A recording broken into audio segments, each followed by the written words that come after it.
Awesome!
take Meteor. Not yet.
Before they're expunged from existence.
I will have the time and tranquility I require.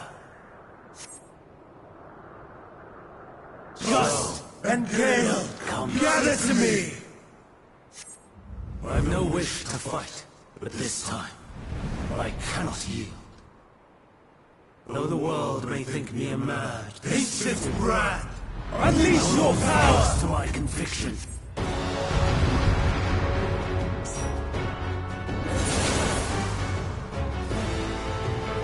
Dancing winds, pierce my foes!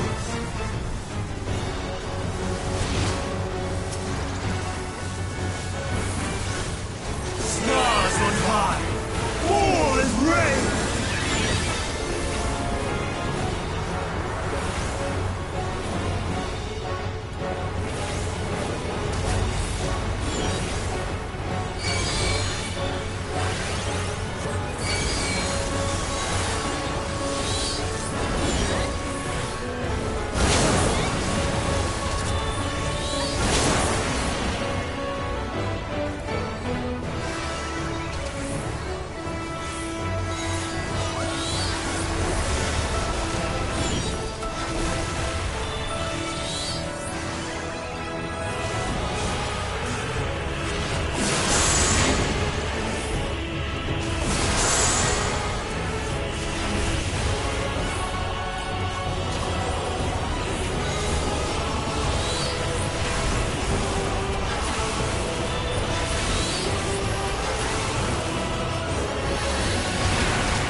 of ether!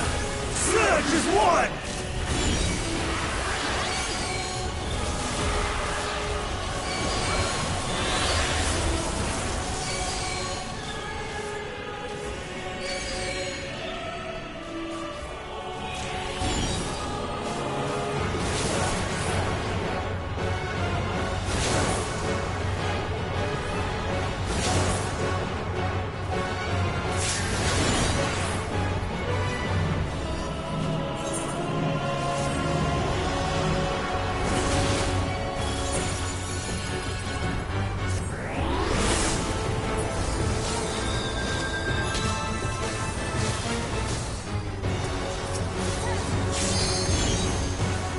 Dancing wind!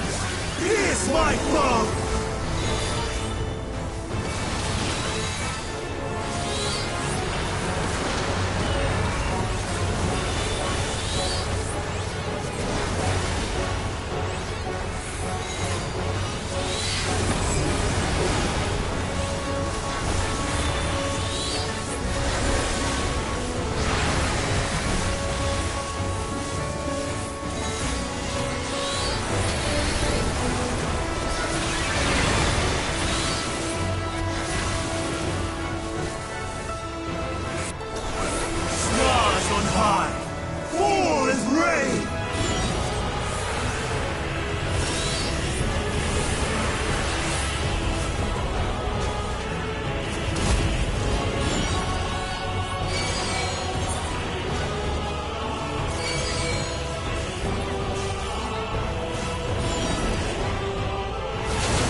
Even when transformed, I am not finished yet.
It's over, Hermes.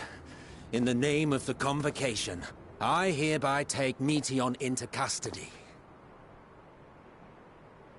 And setting aside the matter of your nomination, you will come with us too. We require your knowledge to assess and resolve the situation.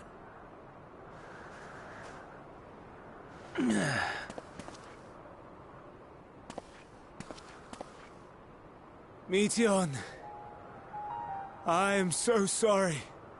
Would that I could have listened to your report in full. Reflected upon its meaning and conveyed it to others. That they might reconsider their chosen course. But I have failed. And that wish will never be realized. However, ere our fates become the province of others, I bid you tell me just one thing. Was there happiness in those distant stars? Was there a reason for living?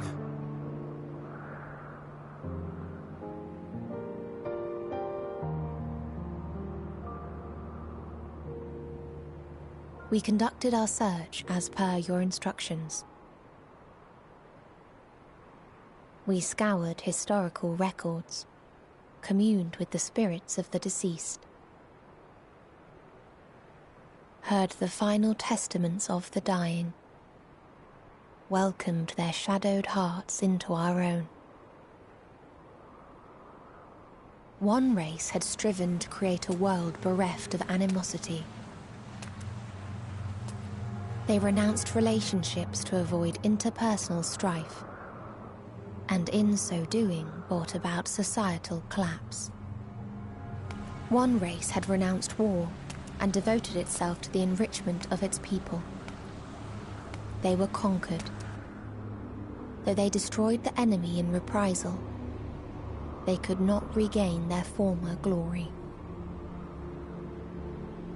One race had concluded that finite time was the root of all woes. Aspiring to shatter its shackles, they went in search of infinity. They discovered nothing is infinite, and that neither time or death can be cheated. Disillusioned, they gave up on the future and themselves.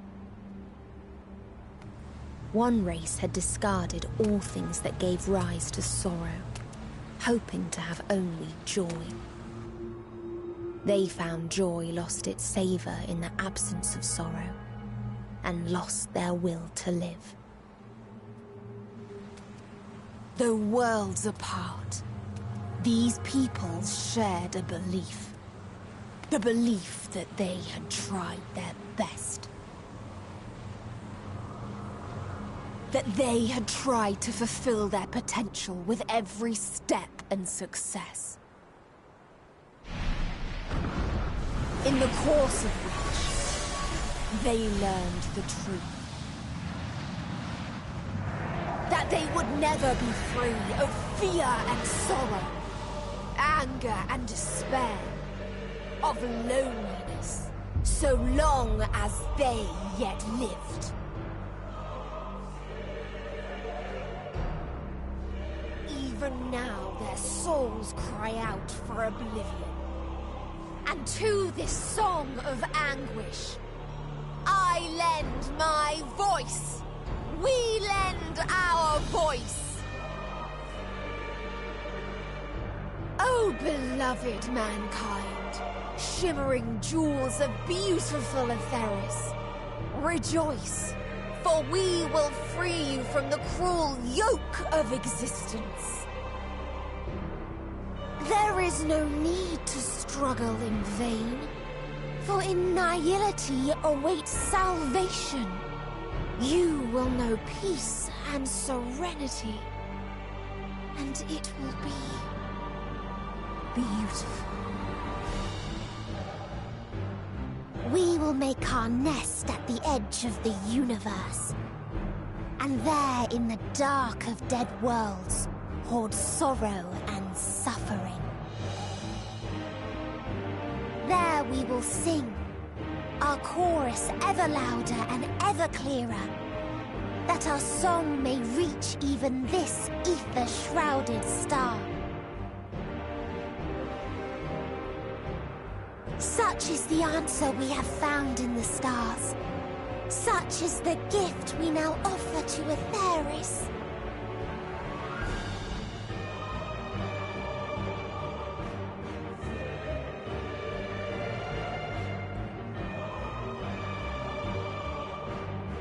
Who are you to decide our fate? To decree we live or die?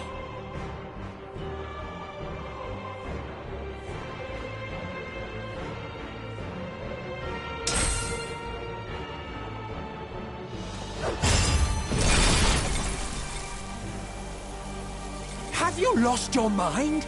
You heard what she said. She means to destroy us all, yet you'd still take her side? In the name of the star, we have discarded those creations that we deemed flawed.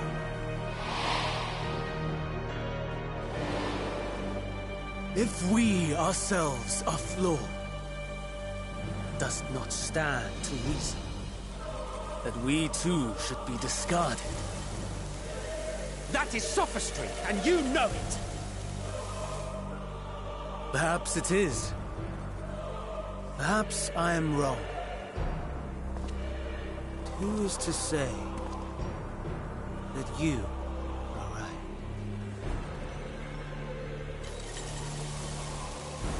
Let us settle this with a determination.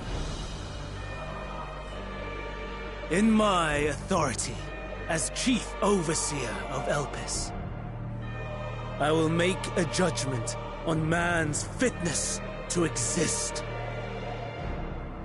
If he can learn to value all life and retain his will to live, even should his end be justified, he will surely find a way to avert his demise. If not, he will perish from the start. As with all determinations, provisions must be made to ensure fairness. Kairos! Awaken!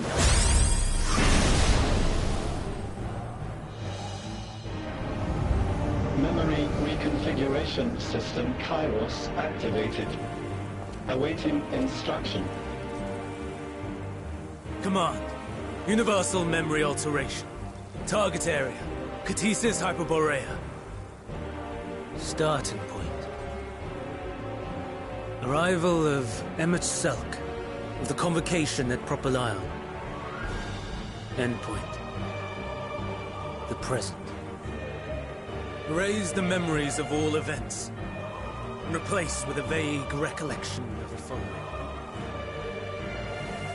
I was here, preparing to demonstrate the functionality of Kairos to Emmet Selk and Hitherdays. Meteon's shared consciousness became unstable.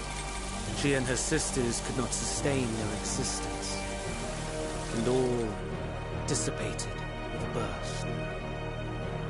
The result accidentally triggered Kairos, which erased several days of memories from all present. Execute.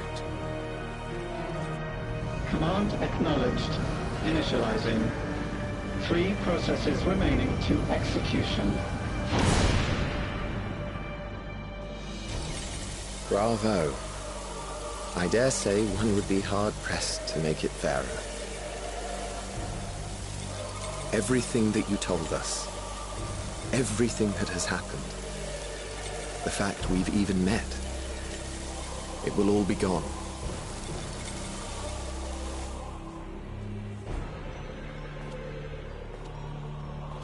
Go, Meteon. To the edge of the universe, where none can reach you. Hermes, won't you come with me? If you were to shed your flesh, I should be able to carry you.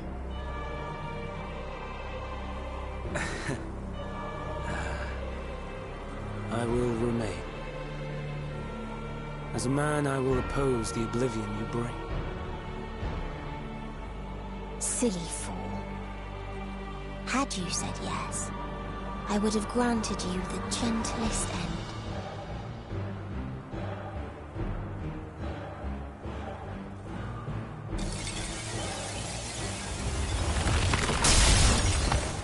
This ends here!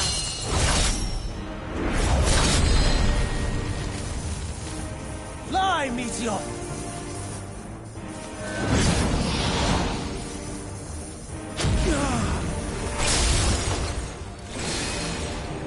That is far enough, Hermes! Argos, to me!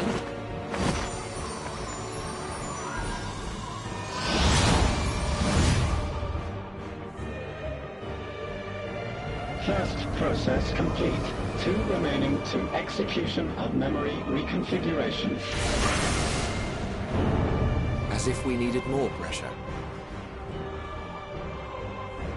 No matter what, you cannot forget what happened today.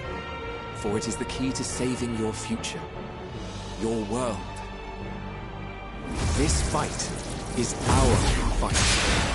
What comes after, our problem to contend with. Not yours. No. Your own struggle awaits. And no one else can take your place. You must flee this place with your memories intact. And I will see that you do. Now then, where is it? There you are, my little confluence.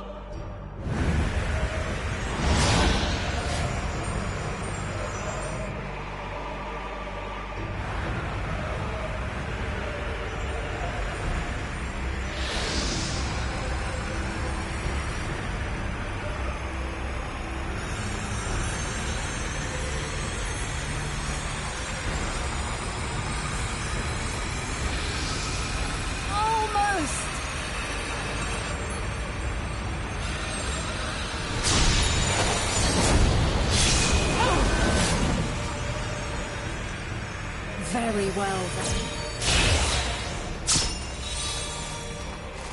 You may elude us this day, but not forever.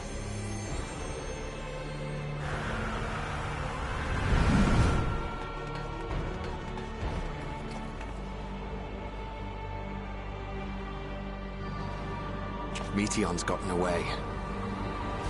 Second process complete. 1 remaining to execution. Ugh. No time for brooding. Listen well. Beyond lies a spatial confluence that connects the interior sections of this building. I will destroy the confluence and force open a way outside. When I do, you must jump through.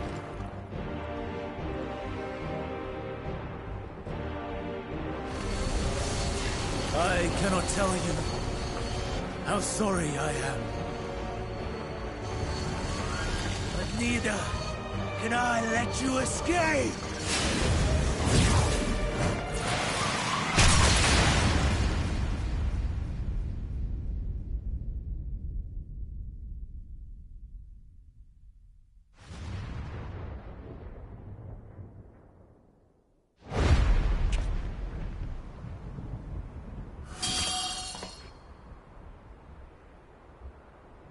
Too brave by half.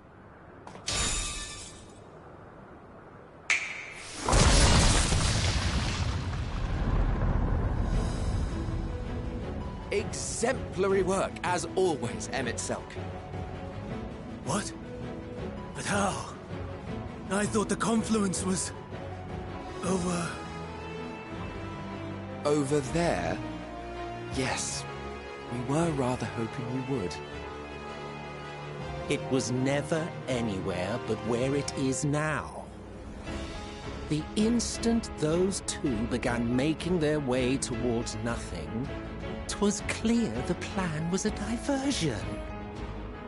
I'm quite incapable of destroying a confluence, I must confess.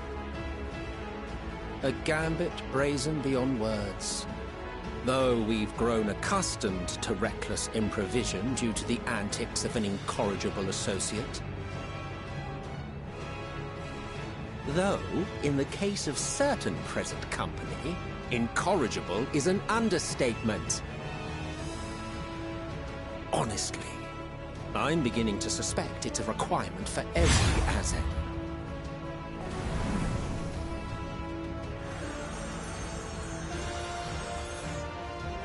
There's no time!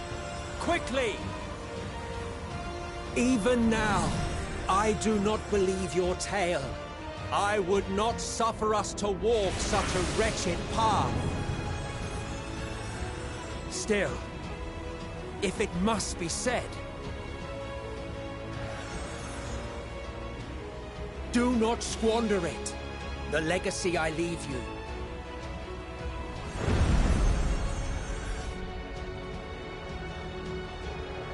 Final process complete. Executing universal memory alteration.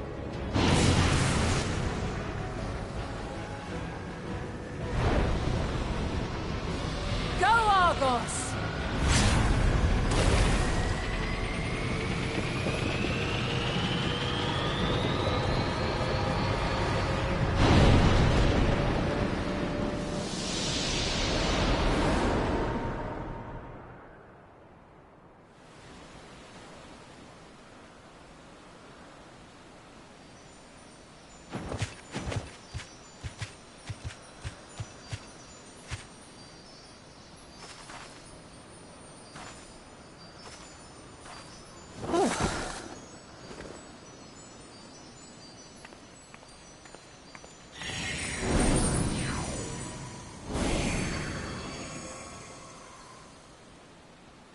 I'm fine.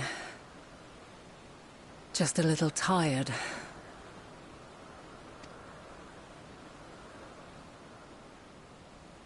Can it be true? Are we the only ones left who see beauty in the world? In life? Are the stars above no more than husks of fallen civilizations?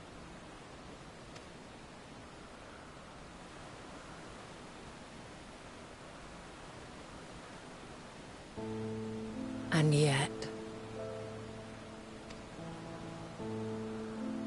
I feel her. Though she is unimaginably distant, I feel Meteion's presence, and the place where to we must go.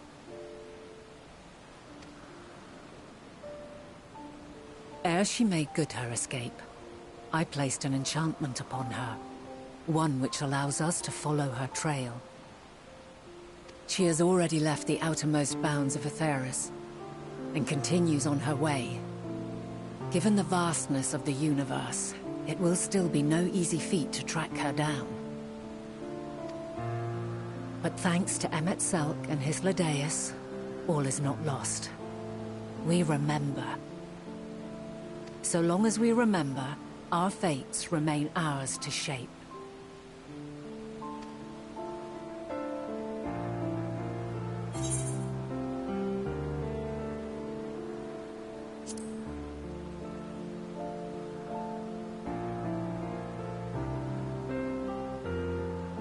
I'd like to know too. Let us ascertain the situation at Katisis Hyperborea, where they should still be.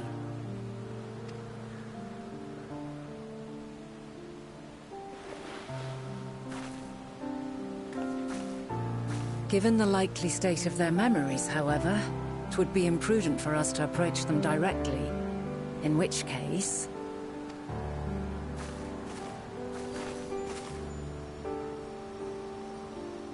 I am sorry, my friend. I've asked much of you this day. But may I trouble you one last time?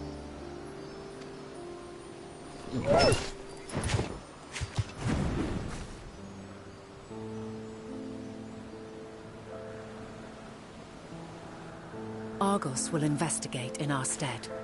We will share in his consciousness and see and hear as if we were with him. Now, close your eyes and open your mind.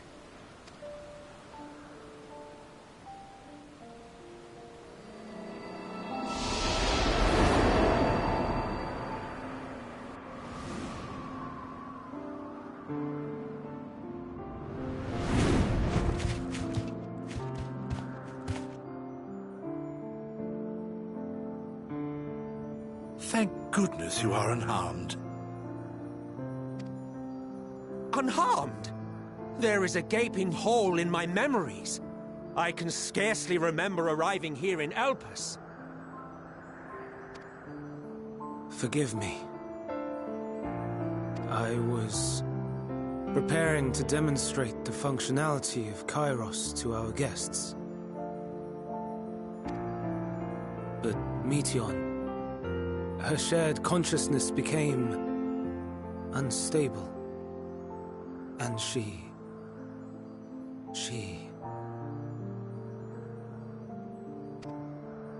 So, that's what prompted the state of alert.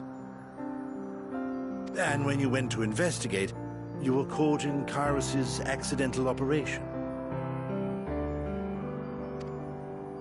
So it would seem. It's all a blur to me. Such an unfortunate accident. Oh, and what of Venar and your other companion? You went inside together, as I recall. We did?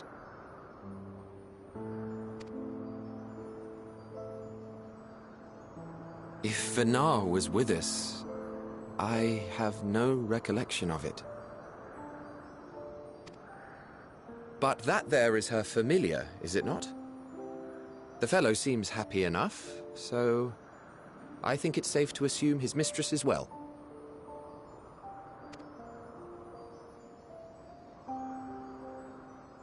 I haven't the slightest notion who this other companion might be, however. Ah, well, that individual struck me as a bit different, for want of a better word. Perhaps it wasn't actually a person, but some manner of creation. Curious. I must ask Venar about it when next we meet. Yes, you do that. Now, if we may tend to Hermes, whatever this Meteion did, it seems he bore the brunt of it.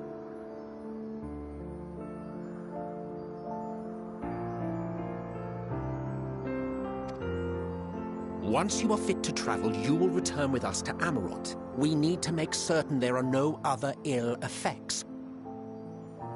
Also, I am here on business of the 14. We've already had the conversation, like as not, but since your toy wiped my memory, we'll have to have it again. Yes, of course. As you see fit. This Kairos, it manipulates memories through the emission of etheric waves, correct? There is a theory which holds that memories scoured by blasts of ether are restored when the soul is cleansed in the underworld. If true, then perhaps when our time comes to return to the star, we shall remember these few days we have lost. I doubt aught of interest occurred. Look forward to the revelation if you like, but I should prefer to reminisce on more meaningful moments.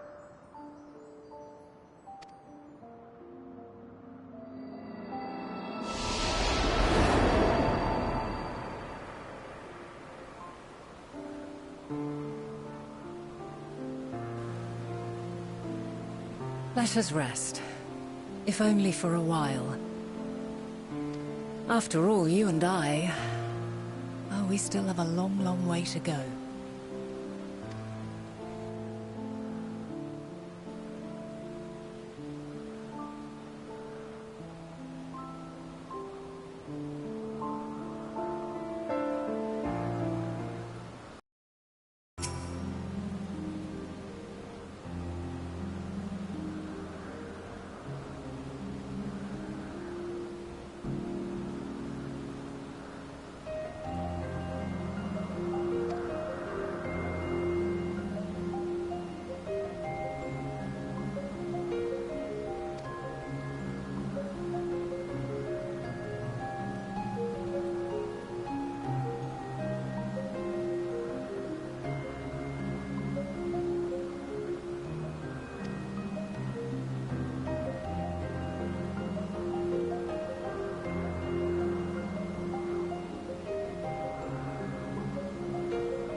So, it is within.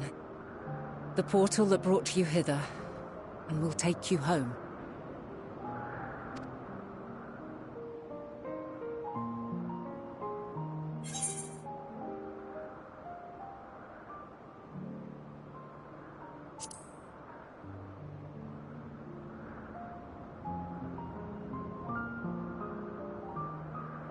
May you and yours emerge triumphant. Make use of the knowledge you have gained, that your days in Elpis and our friend's sacrifice be not in vain.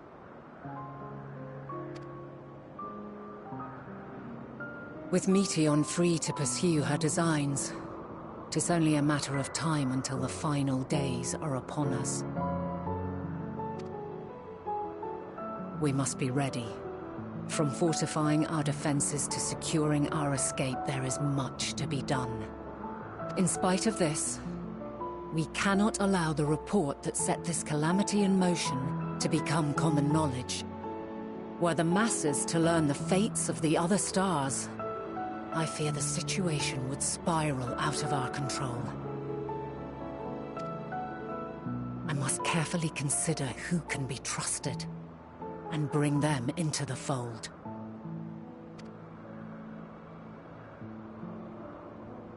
Ordinarily, I wouldn't hesitate to call upon the 14. However, it was the desire for a fair determination that drove Hermes to attempt to erase our memories. Were he made aware of his actions, there is no telling whether he would remain a friend or become a foe. Alternately, we might try to alienate him from the convocation. Yet in doing so, we would deprive ourselves of a brilliant mind who would be invaluable in the crises to come. Quite the dilemma. Which is why I must work independently of the convocation. Regardless of how we proceed, if we are to permanently avert the final days, we must be equal to Hermes' challenge. We must prove that mankind is worthy to exist. And this hinges, I think, on how we confront the all-consuming despair that accompanies a senseless and seemingly inevitable end. Bewildered and divided, we would perish like the peoples of those celestial ruins. We could not hope to survive the final days, much less take the battle to Meteion at her nest. We must find a way to defeat despair, to unite and prepare as many as possible for the struggle ahead.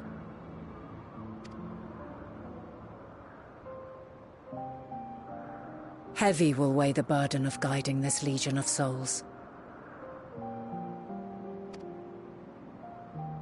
Yet I have faith in mankind's potential.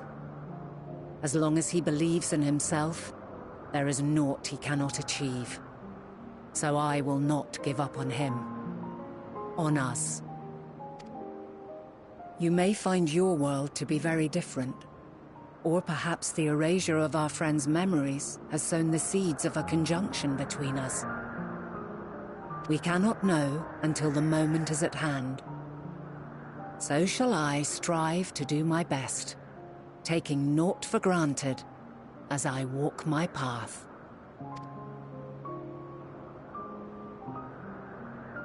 And I pray you walk with me to the end.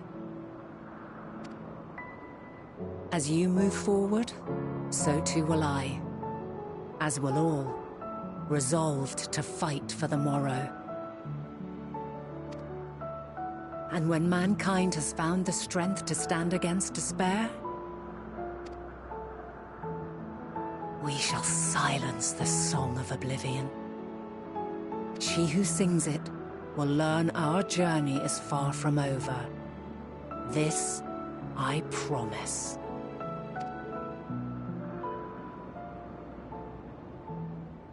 Fare you well, my light of the future, till we meet again.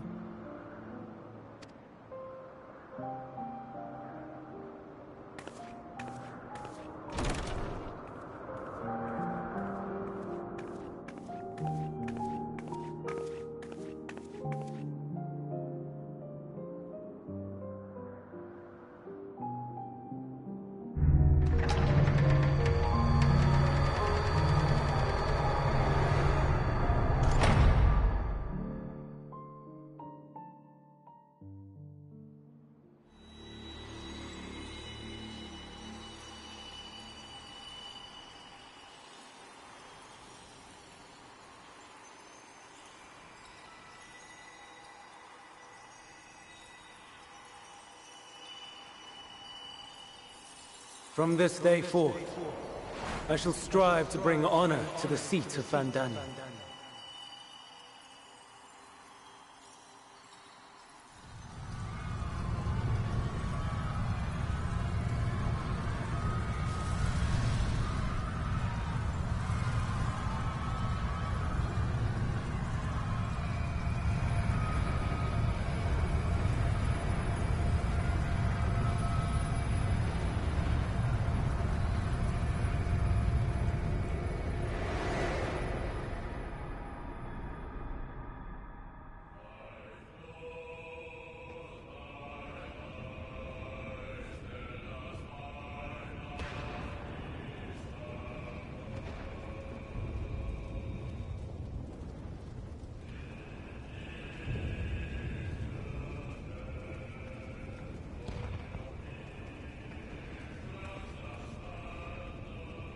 Even now, I remember standing there, locked in a moment where the sky is aflame.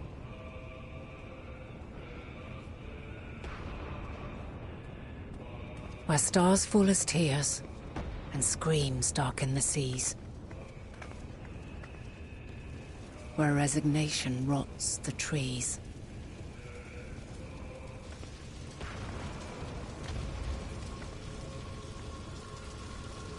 Where terror twists magics into abominations. Such is the lament of they who have gone before. The song of they who tried and failed to create a better world. The song of the end.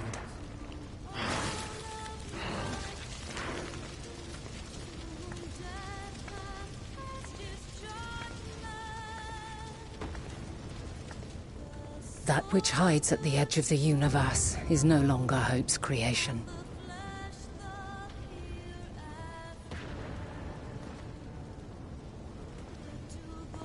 It is hopelessness incarnate.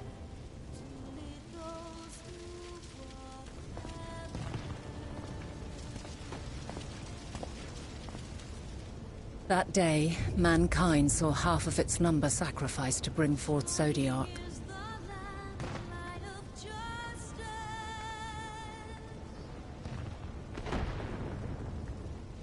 And covering the star in a shroud of ether, we forestalled the final days.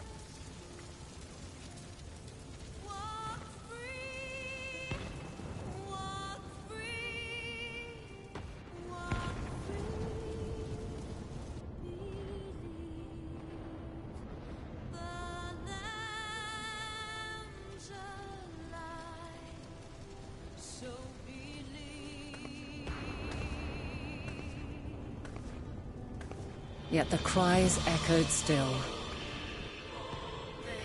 We wept for innocence lost, wailed for death inevitable.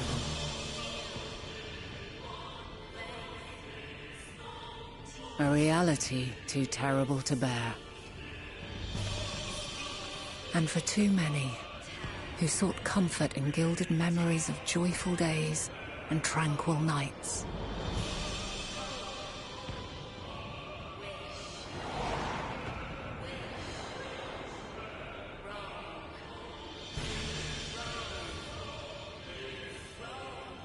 This is all wrong! Why must we suffer so? It needn't be like this. No. There must be a way to restore things to the way they were. To reclaim the perfect paradise we once had. No, my friends. Suffering exists, and we cannot pretend otherwise. No civilization, however great, could eliminate it. If we would live, we must accept it as our constant companion. Let us not seek to forget this tragedy.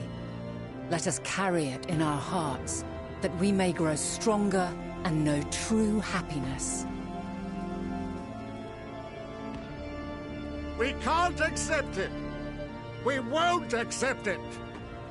It will be ours again! A world free of sorrow! No, it will not. For there has ever been sorrow. Mankind was but spared its biting sting for a time. So please, open your eyes. To try and reclaim those lives, sacrificing yet more isn't wisdom. It is weakness. No paradise is without its shadows. If we cannot accept this truth and learn from our pain, then our plight shall be repeated.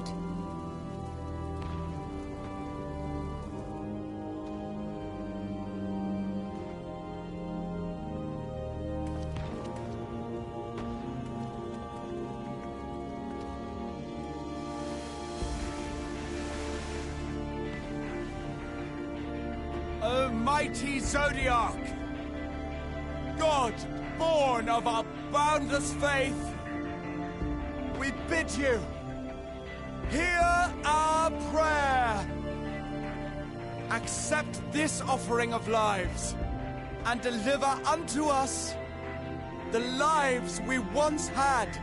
Deliver unto us the days of old, the days when the star was a font of love, and we knew naught but bliss.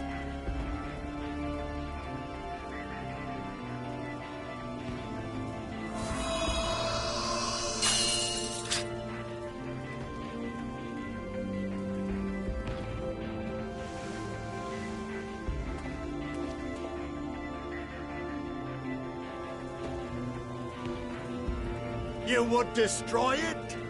Our beautiful world?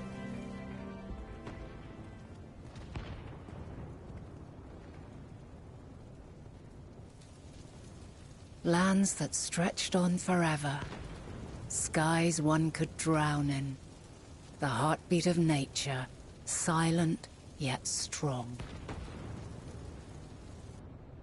And amidst it all, a people.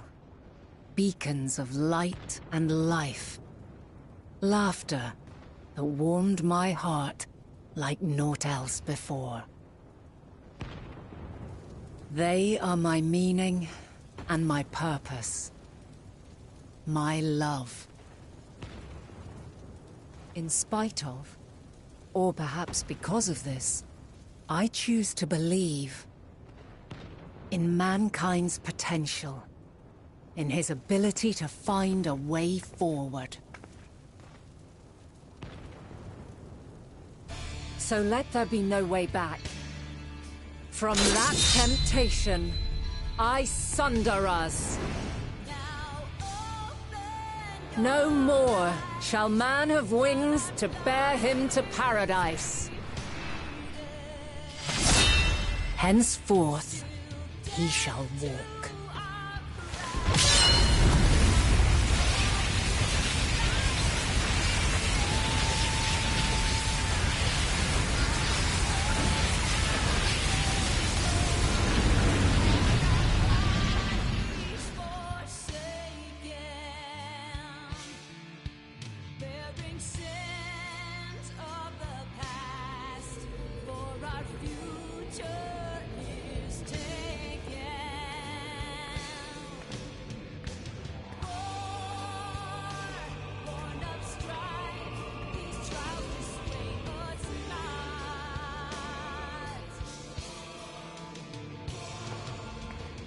All is excruciating pain. I breathe fire and torment.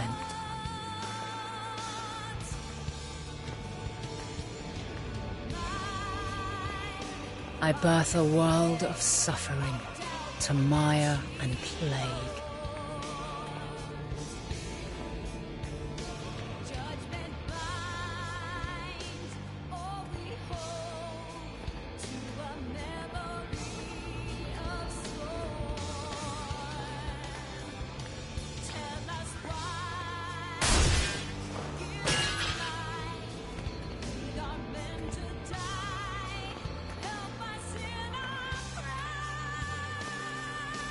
In one fleeting moment, lives come and go, ever moving towards the unknown. And in that fleeting moment, they cry for the answer to the question. Why, given life, are they meant to suffer, to die?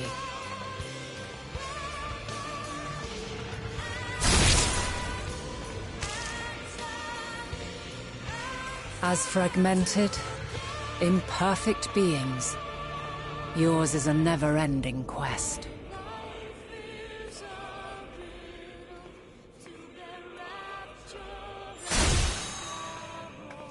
A quest to find your purpose, knowing your end is assured.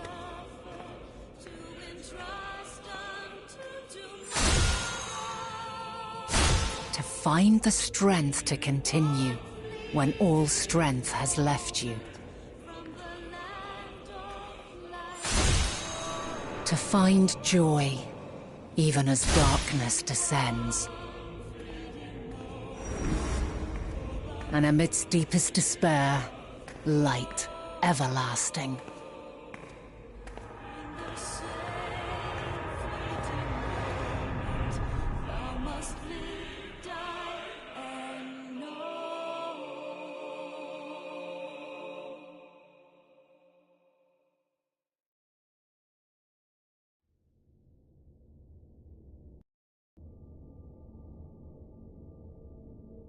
A conjunction has begun to form, an intertwining of your time and mine.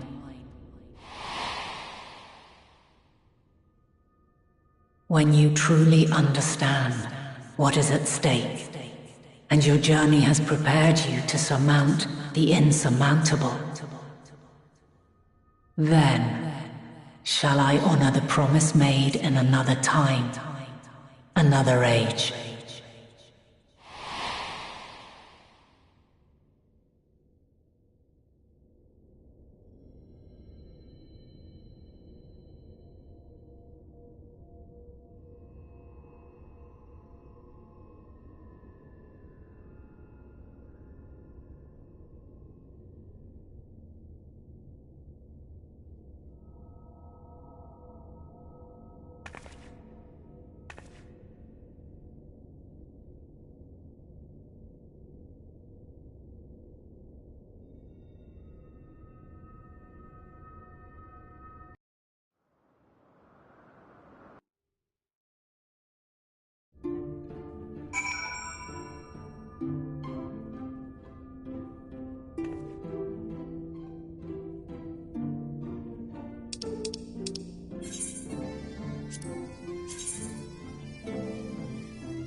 No.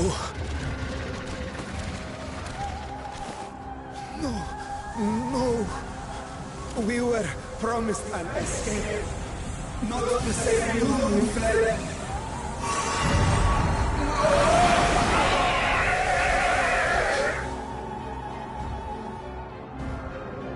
I shall not meet my final days here in this blasted waste.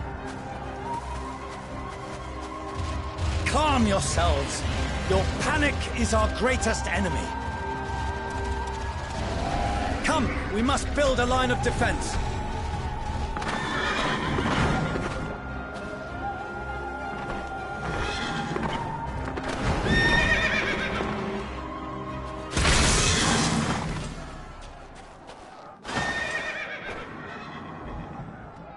How? Leave the fighting to us, Father. You must lead the people to safety.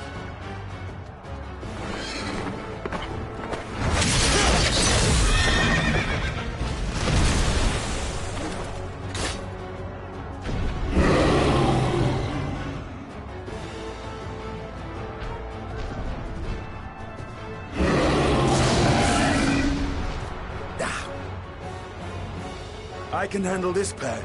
You shall tend to the refugees. Let us be about it.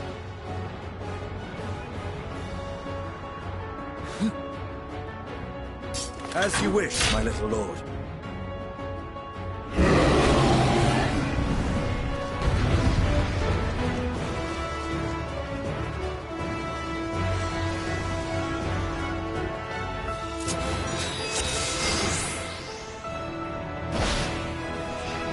I'll command the beast's attention. See to the wounded. Help is at hand.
Constance, come with me!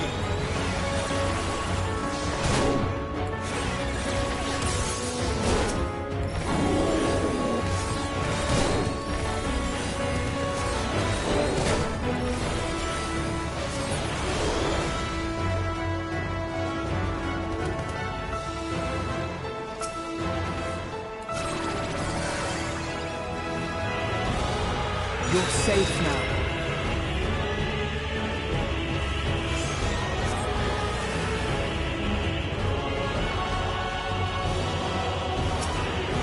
Easy now. Deep breaths.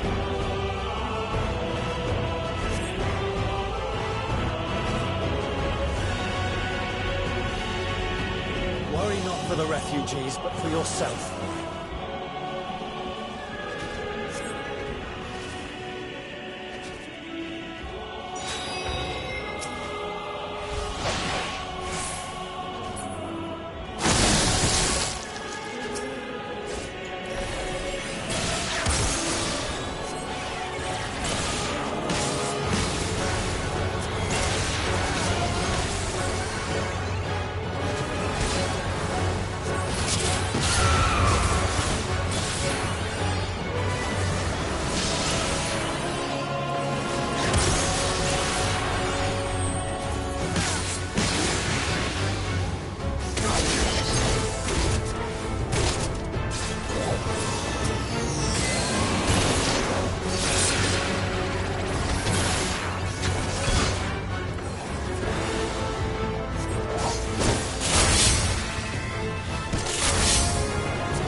Someone, please! What? No.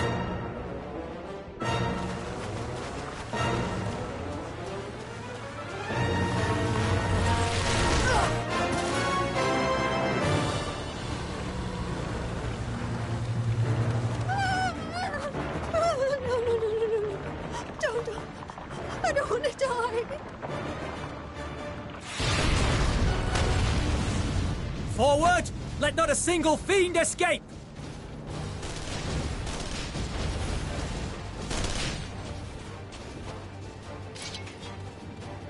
Wait, that's... Euless and the army. So, You've recovered then? In time enough to be of aid, for once.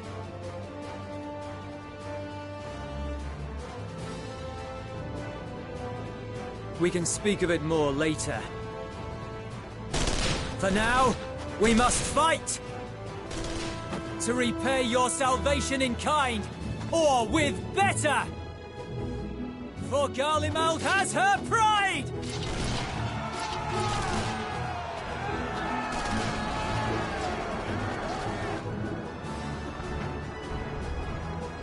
Of that I've no doubt.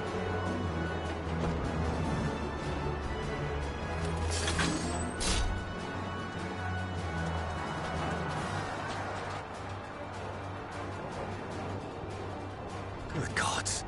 Of all possible saviors, the Imperial Army.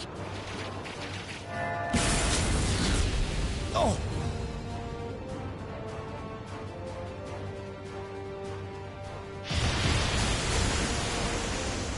I had hoped to take all of them down at once. Think a withdrawal might be in order? Oh, sod that! You know who would never abandon these people to their fate.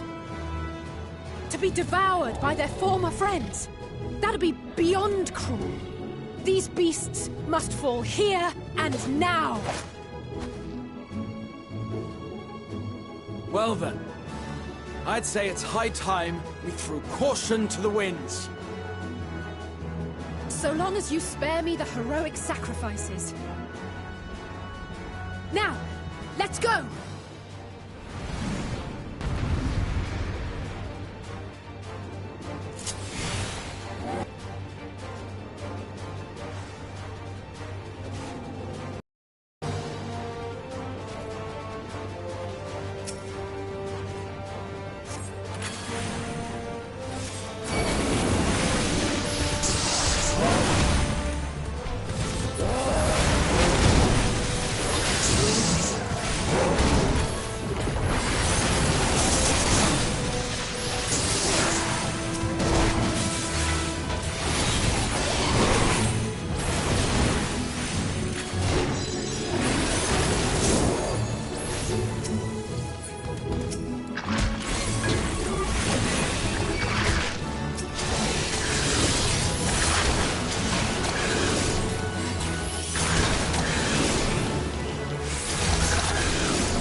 that?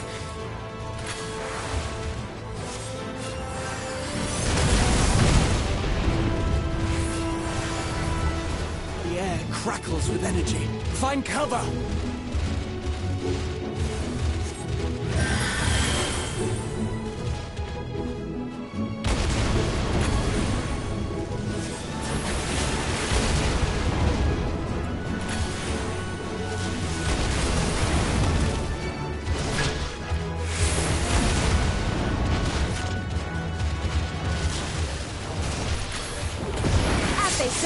Turnabout's fair play.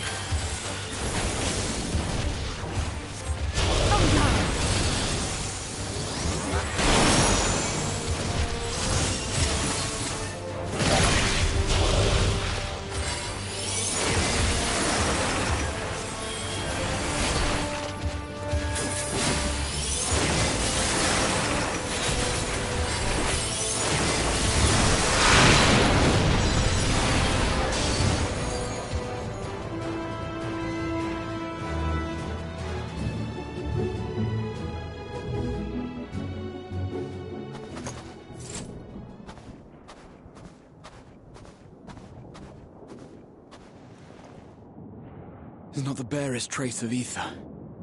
Maybe there really is no way to bring them back.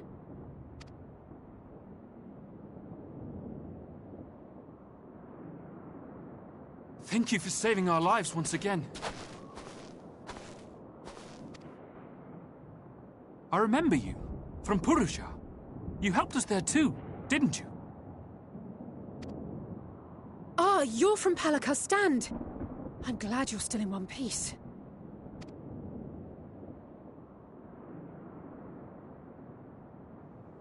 Or you will be, once I see to that injury of yours.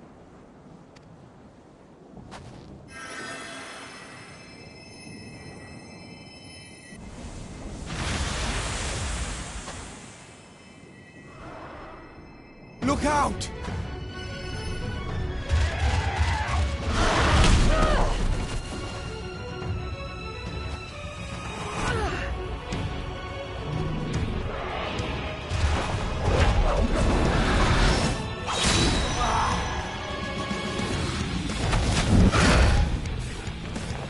Get out of here!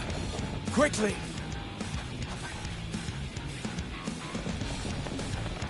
I won't lose them! Not a one! This will be a brighter future! I won't let a madman's apocalypse ruin everything we've fought to achieve!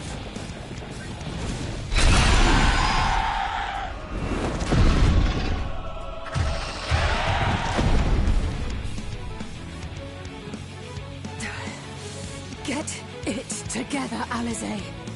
You're embarrassing yourself. And in front of Father, no less. You might never measure up to our champion.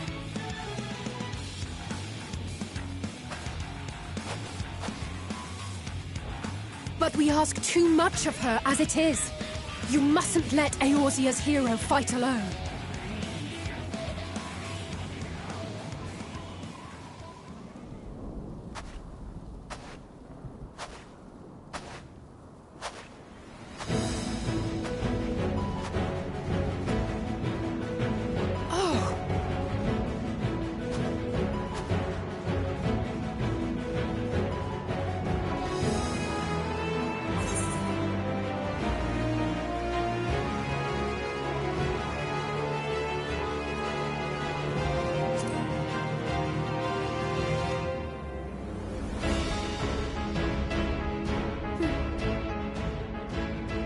I can look after myself, you know.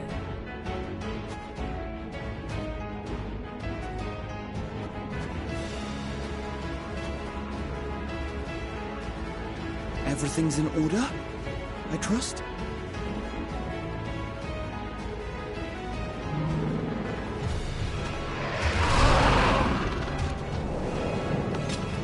I've had enough of this rabble! Come on!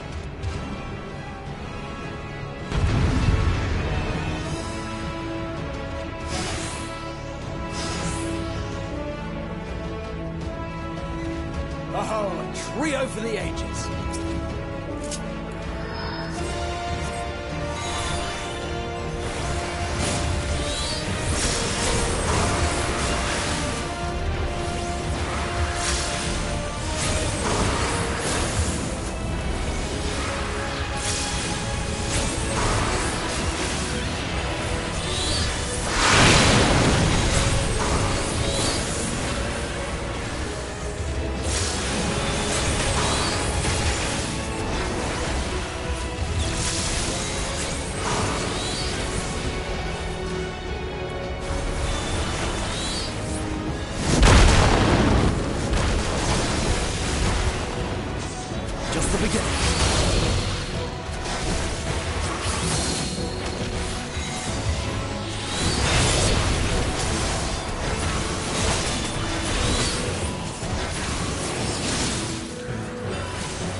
thing I say. This should be the last of your worst troublemakers. With me!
You must board without delay. The ship will depart ere long. Your offer to host us in Sharlayan is most appreciated. But will the final days not soon fall upon it as well?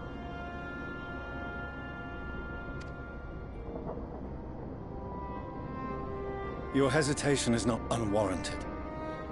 The satrap entrusted me with your lives, yet I have failed your comrades. Nor are you wrong to fear that this corruption will continue to spread. I cannot promise you complete safety, even in my homeland.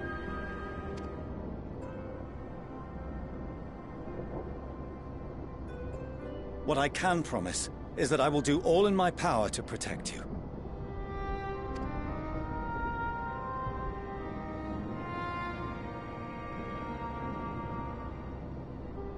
That power is not inconsiderable.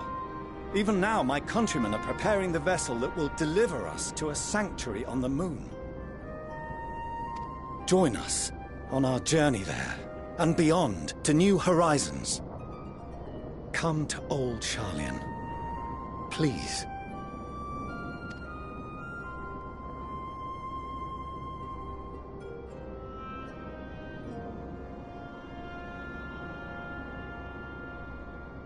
We would be fools to refuse such a generous offer made in earnest.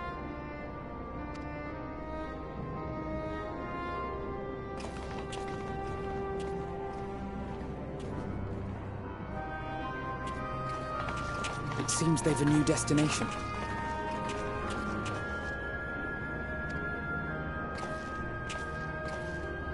The people of Radzat-Han have known too much suffering. The march to Garlemald will only bring them more, short though it may be. I quite agree. Fortunately, they have you to look after them.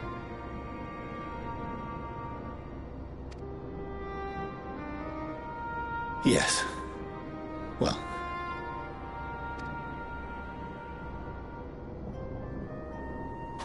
Behind you! Just there!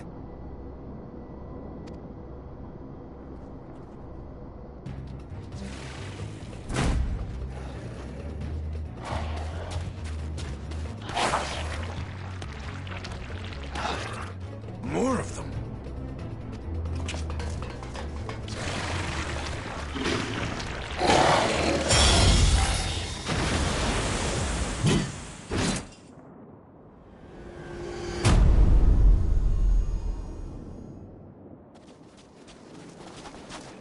Xenos!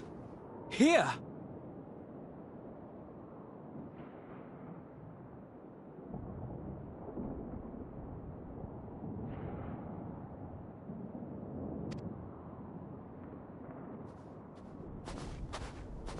You'll be all right. Hurry to the airship.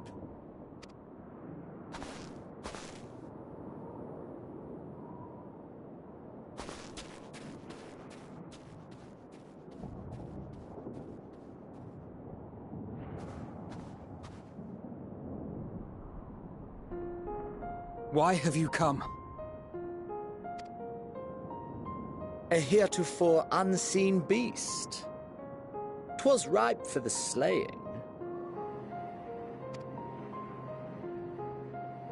Poor sport, alas. Unfit to temper my blade.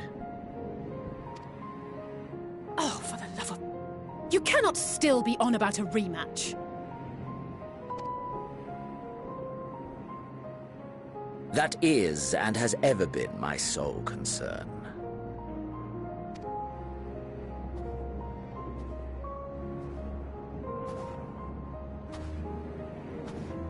You, on the other hand, are fixated on a different quarry. Your passion pales before mine, yet neither hate nor despair seems sufficient to recapture your misdirected bloodlust.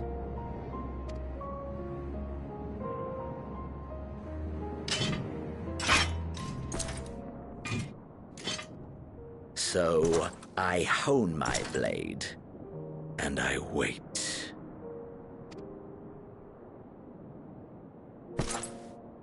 That's it. That's all you care about.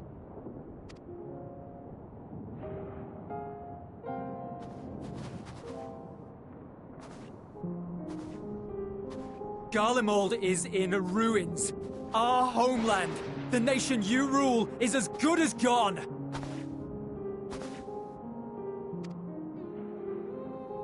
Along with so many of its people. Not just soldiers like us.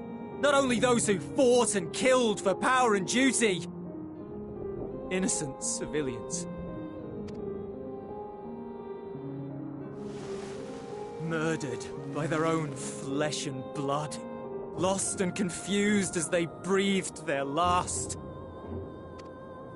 While we who survived with our lives and minds intact were left to freeze to death. The Eorzeans tell me all this was your doing! You slaughtered your countrymen! You did! For what? For nothing, in the end. So much wasted effort. You bastard! For your own sake, Eulus, you must control your anger. It will serve no one should it consume you and see you transformed.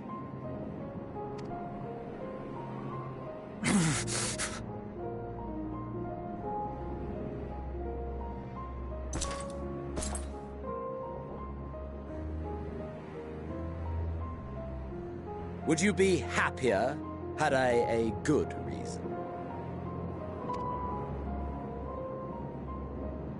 What? If my motives met with your approval, would you no longer resent the outcome? If so, then perhaps a beast's skin would suit you better. Duty, honor, morality. All constructs of convenience when put to proof.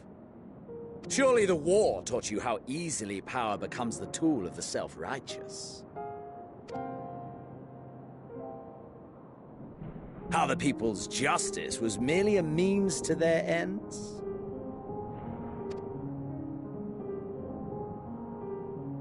Yet you would ask me why. Ask any creature of this star and those above for answers, and they will tell you what suits their fancy. And they would be right to do so.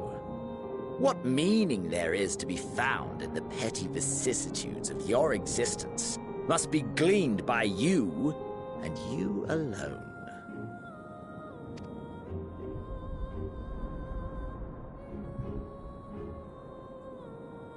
Should you seek it in battle in the fruitless pursuit of my demise, then come. Assume your rightful place as a notch on my blade.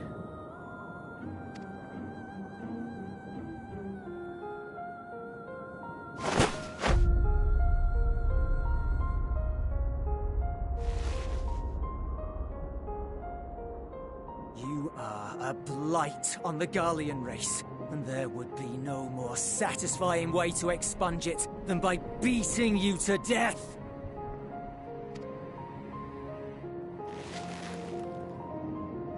But I will not be party to another tragedy. I refuse to lose anyone else because of you. So go.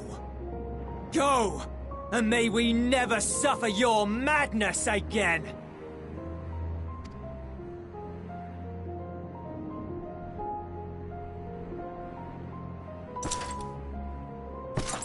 Xenos!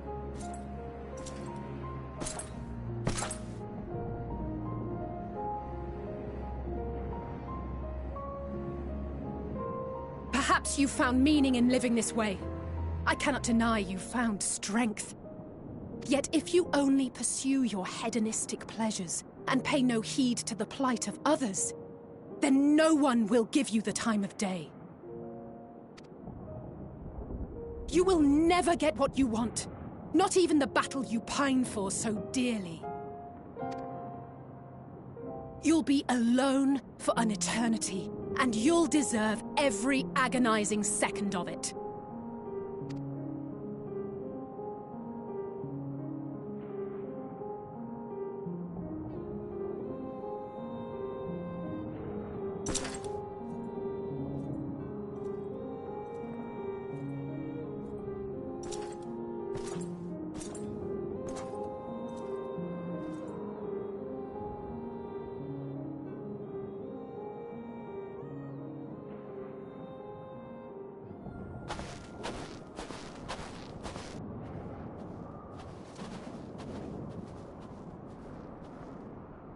We're ready to depart. The refugee ships will be leaving shortly, but I've asked mine to remain for the time being. There's room enough for you to join me on it, if you wish.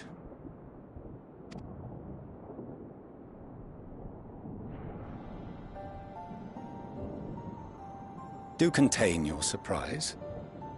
I needn't agree with the Scion's methods or intentions to acknowledge that their deeds are deserving of gratitude. We appreciate the offer. But might I ask why you are delaying your departure? I presume it is not solely for our benefit. I must visit Garlemald we return to Sharlayan. Having caused such an uproar, it is only meet that I explain myself to the Ilzabard contingent.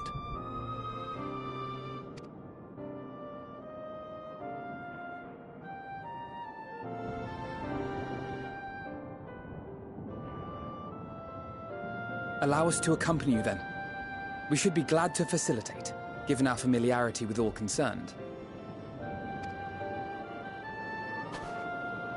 If you would like to join as well, Eulus, we can speak of recent events on the way.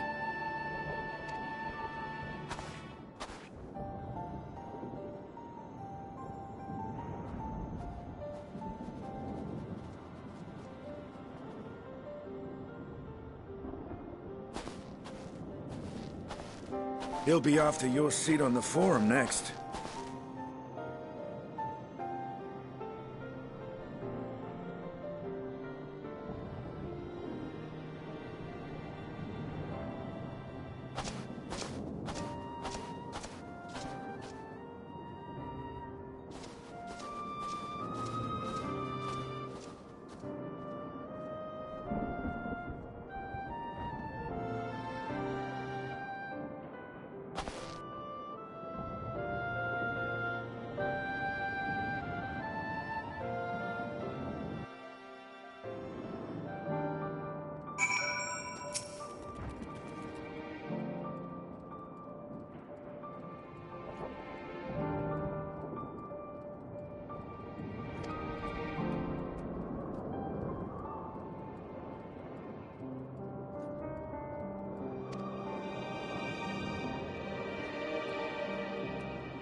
No major injuries then.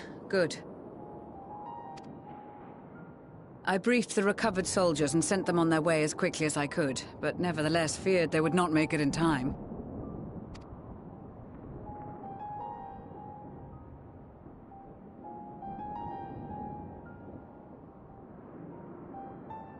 The additional support was invaluable. Your men saved more than a few lives.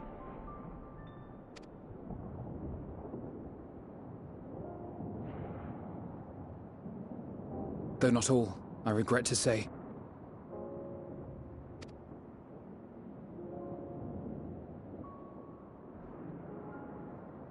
I take it that I'm addressing Lucia Junius. I'm the Forum's envoy, Forchano Leveilleur. And you are owed an explanation for these most dire developments.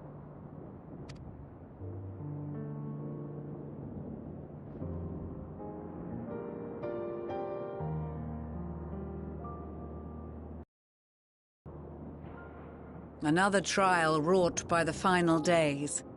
I was beginning to suspect as much.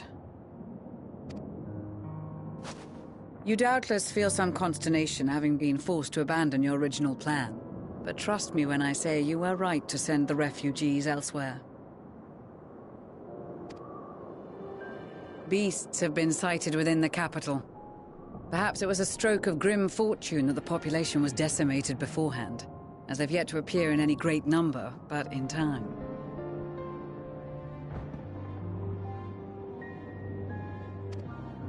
In any case, Maxima leads the remainder of the contingent in an effort to cull the creatures and evacuate the populace as we speak.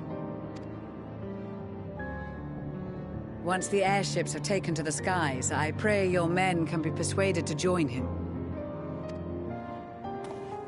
you'll permit us to retain our weapons. I wouldn't have sent you after the Scions were I expecting you to stab them in the back.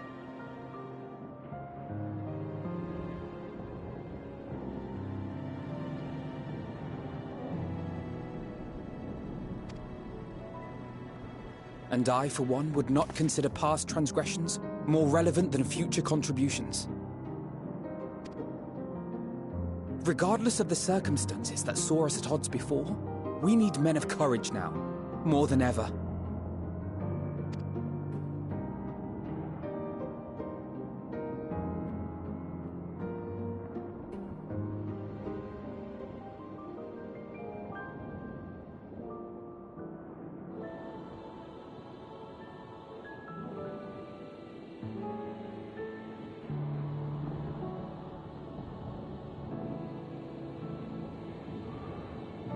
We swore to defend Garlemald, and so we shall.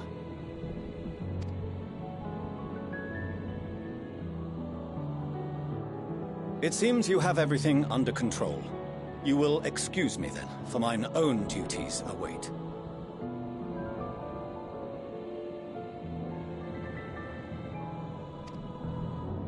A moment, Master Fortuno. You did desire to express your appreciation for services rendered, did you not?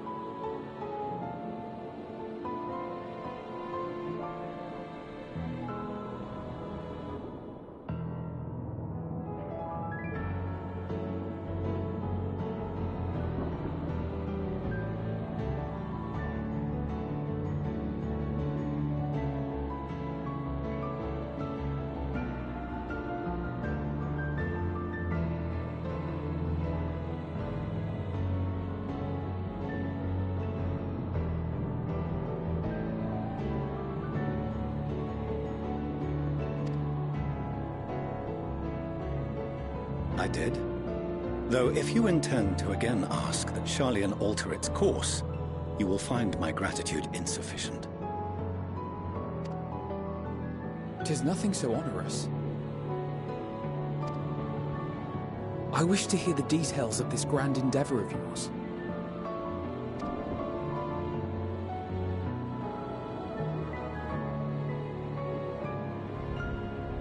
Do you swear to listen and to learn, and not to embark upon some scheme to impede us?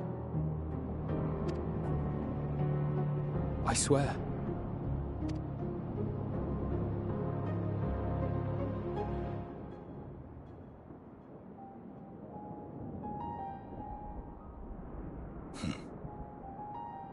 Any other I would doubt, but you I trust to keep your word. For not once have you broken it. Very well. I will request that the Forum make you privy to our plans. You may await our summons at the Baldessian Annex, assuming the decision is in your favor. Does that suffice? It does. You have my thanks. Excellent. You can regale us with tales of your most recent sojourn to the First while we wait.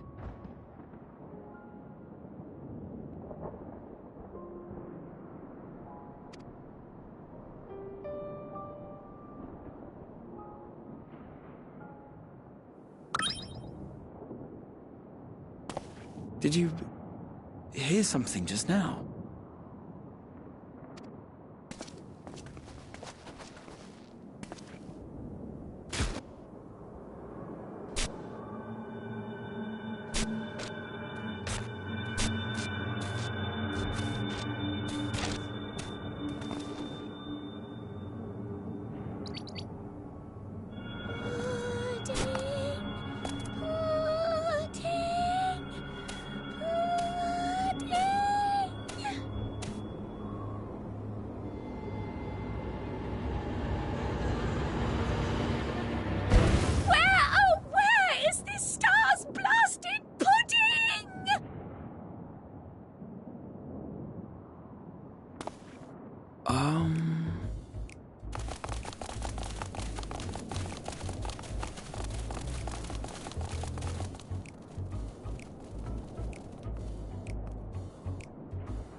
Dawn may banish even the darkest night, and to this bitter clime bring warmth and comfort.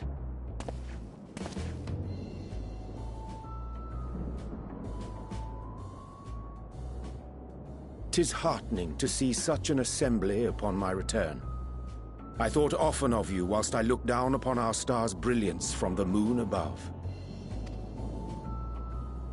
Yes, but what are you doing here? And dressed like that? Aren't you cold? Verily, I fear for my health should I proceed to expound upon our purpose ere I procure more suitable garments. Then allow me to summarize.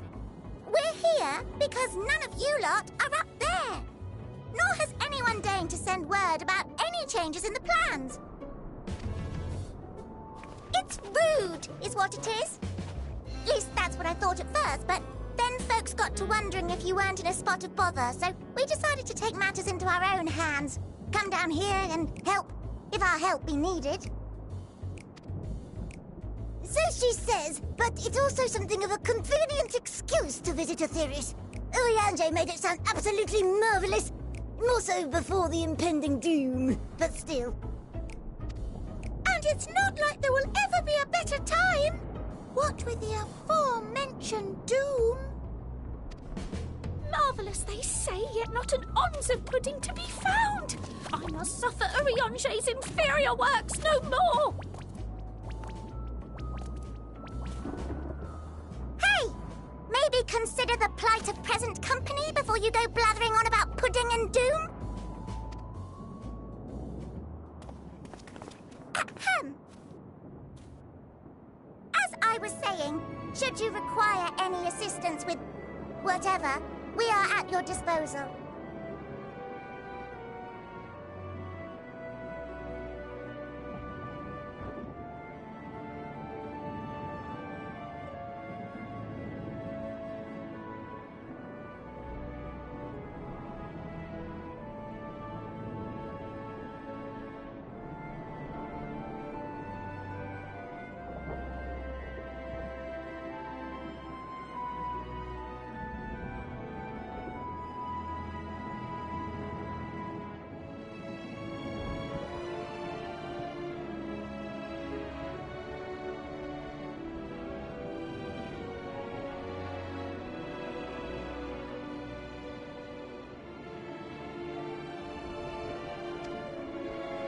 We were born from Hydaelyn's love for the lives of this star, so naturally we would much prefer to see them continue. Twiddling our thumbs up on the moon is hardly conducive to that, though, is it?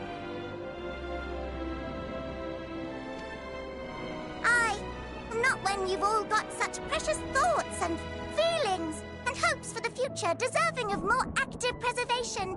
Speaking to Urianger made us realize that while we've carried out our duties to the letter, we've failed to fulfill them in spirit. From there, it was just a hop, skip, and a jump towards resolving to do better. So please, show us how. Help us help you.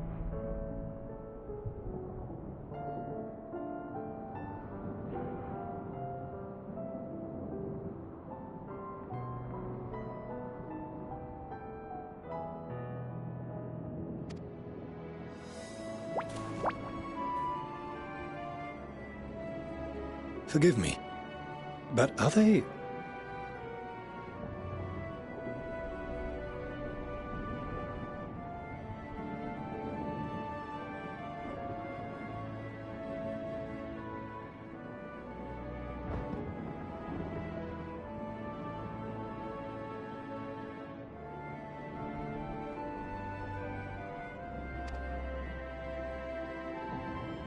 Thy distant collaborators, indeed.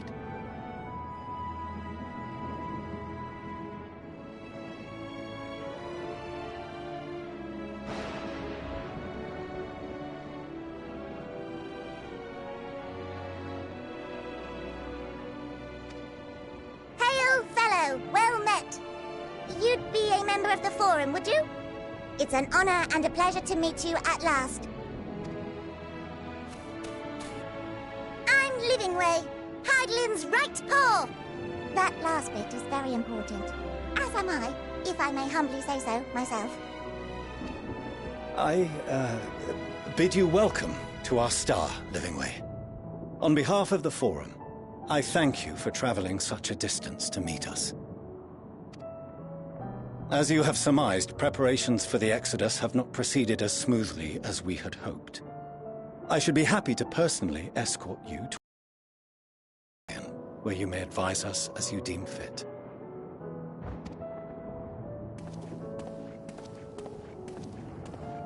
'Twas with reluctance that I set aside the great work of readying the moon for habitation. Be assured that I did so only after the Loperids made plain their earnest desire to come hither, and I myself felt a growing certainty that their contributions here would prove invaluable. 'Tis trite, perhaps, but I followed my heart.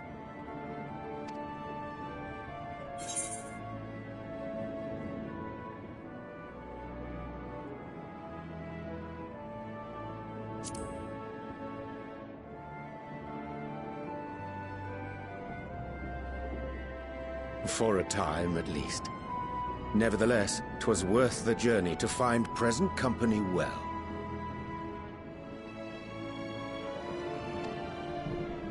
Wilt thou attend us at the Forum and lend thine own wisdom?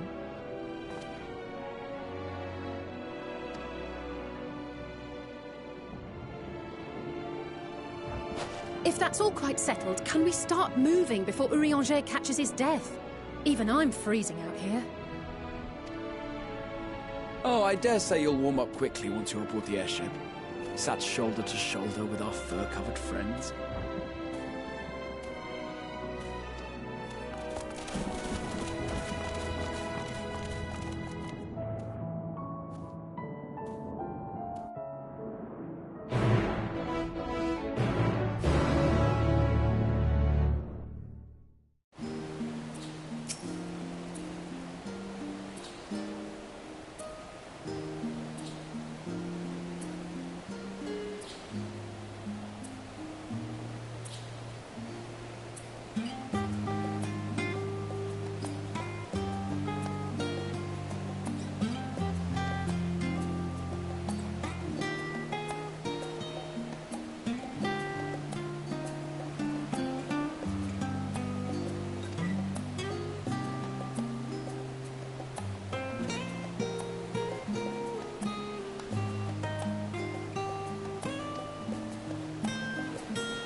There is a matter I wish to raise with you before we enter.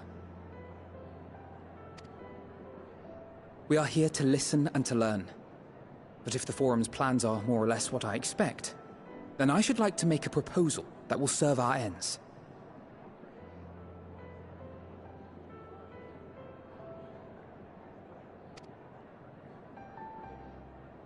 By your leave, of course.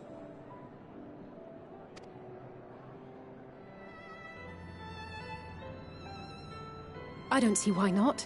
Your words and wits have gotten us this far.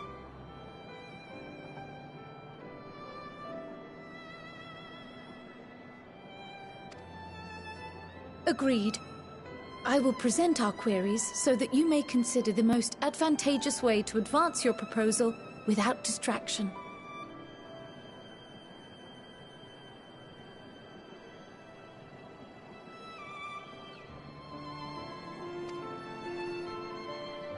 Thank you, everyone.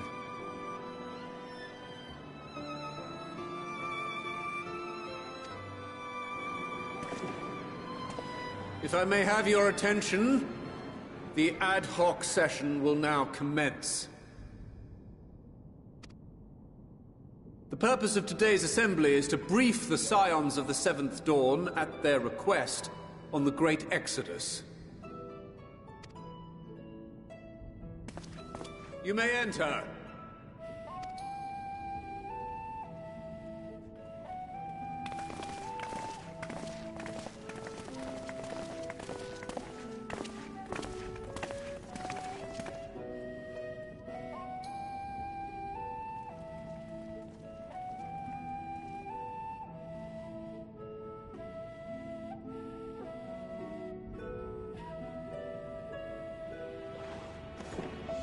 On behalf of the Forum, I commend your heroic actions on the Magna Glaciers. We shall not soon forget your service to us, and the people of Radzat-Han.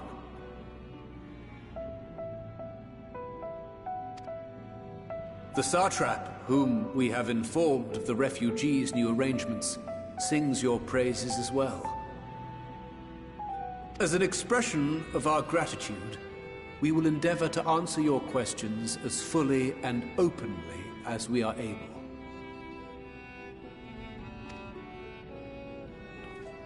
Then let us begin. First, it is the Forum's objective to ferry the life and knowledge of this star to the moon. Am I correct? You are. It is for this purpose that Sharlayan has labored these many long years. We have collected biological samples and scientific records from across the star. When the time comes, they will be moved from their places in Labyrinthos and Numenon and conveyed to safety.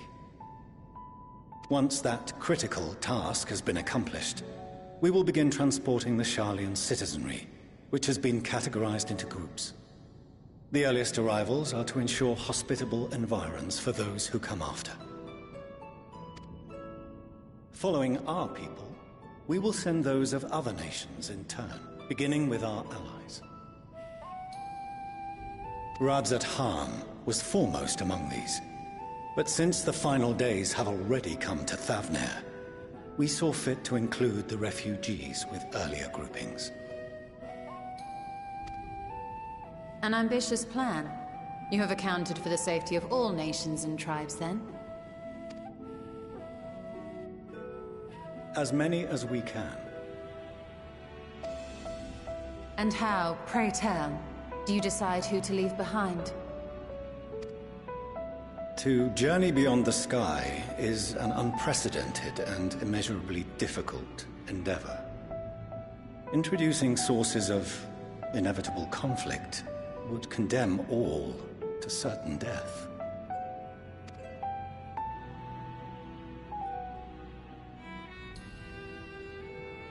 Questions as to the validity of that approach aside,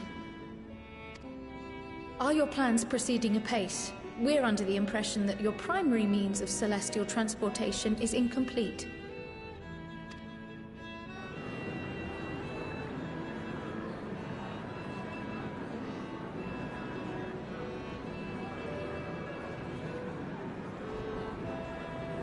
If only in that it does not meet our optimal parameters, that is correct. This Ark, as some have taken to calling it, is fully operational, and could be launched even today. However, the final days have progressed more quickly than we anticipated. At present, the ship is incapable of attaining speeds sufficient to meet our evacuation targets. Should we put the vessel into service, as it is now, we will be unable to travel to the moon and back quickly enough to complete the necessary number of trips. Precious lives and knowledge will be lost. Seven hells. Is there anything to be done? The ether burner, the primary means of propulsion once the craft is in the space between stars, is undergoing testing to determine whether it can be made more efficient. Though cargo is being loaded for the initial phase of the Exodus, we are prepared to continue our experimentation up to the day before launch, should it prove necessary.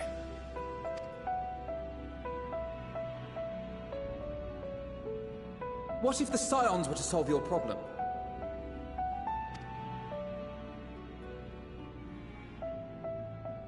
We shall help devise a means to improve the ether burner's efficiency, on 2 conditions. If we succeed, you must allow us to meet with Hydaelyn.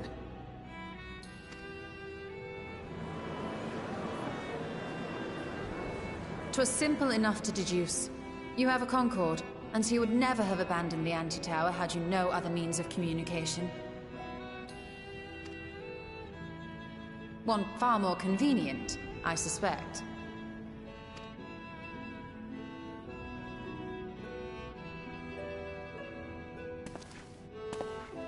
The second condition, also to be met upon our success, is that we be permitted to propose another use for your Ark.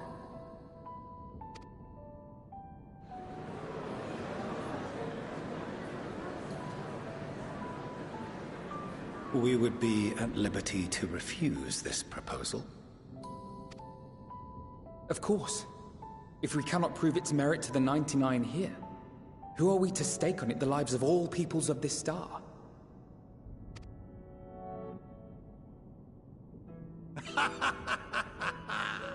Delightful as always, Master Alfino.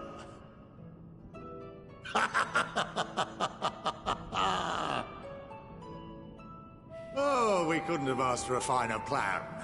Allow us to solve this complex engineering problem of which we were entirely unaware until moments ago. What could possibly go wrong? The satire writes itself.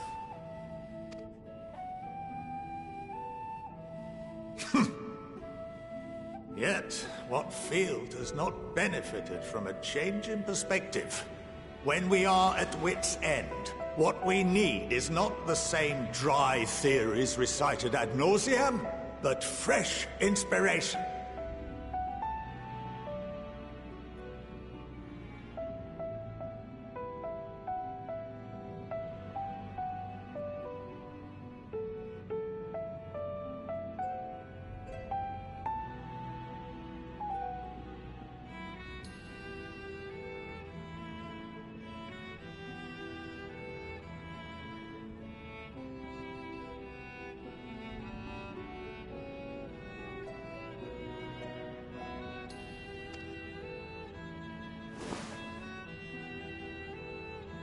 I, for one, have faith in my erstwhile students to provide it, and I find their terms to be perfectly acceptable.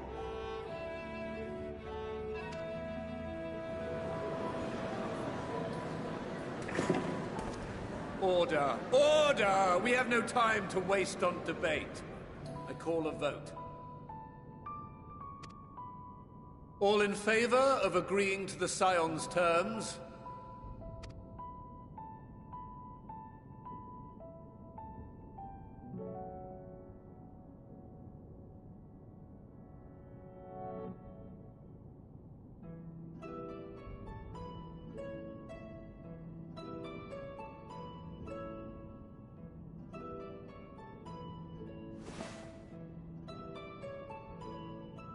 "71 in favor, 28 against. The ayes have it.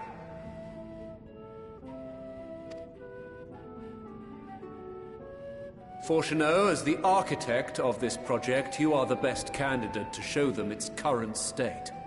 And bear in mind that regardless of your personal misgivings, this is the will of the Forum.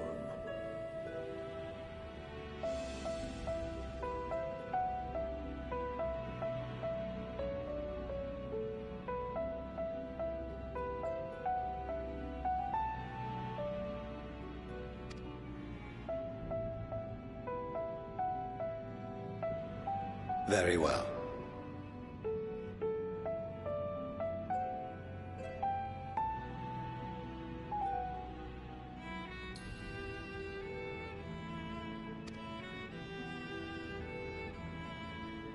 I call this session to a close.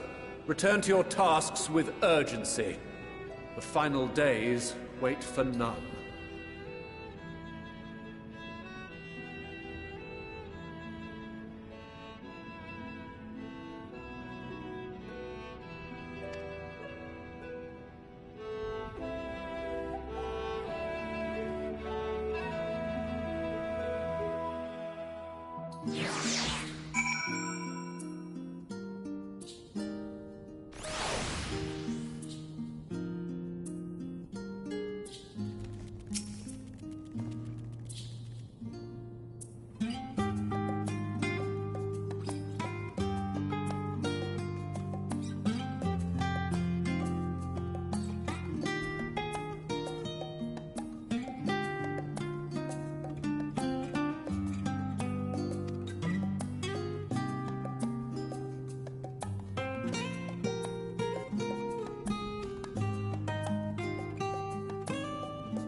could swap them out.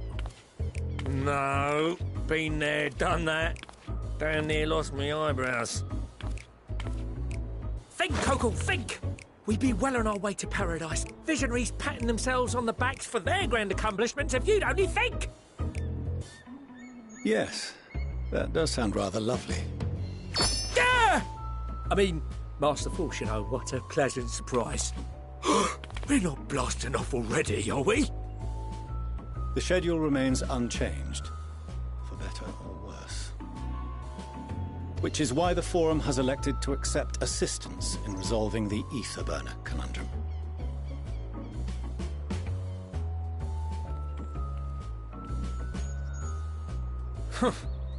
Not seen you lot down here before. There are Archons among their number, but engineering is not their expertise. Nevertheless, the Forum concedes the slim possibility that they may have insights to offer. If not, you are at liberty to return them to the surface, by whatever means you see fit. I assure you that won't be necessary. Now, about your troubles with the Ether Burner. Aye, aye, I'll walk you through it. Suppose I could do with a change of pace. As the name ought to tell you, the Ether Burner burns ether, ambient or otherwise, and transforms it into motive force. Think of it like a giant bomb that never stops exploding. Even out in that black void where the ether's right sparse, it's strong enough to move our arc. And it probably won't kill you like an actual bomb.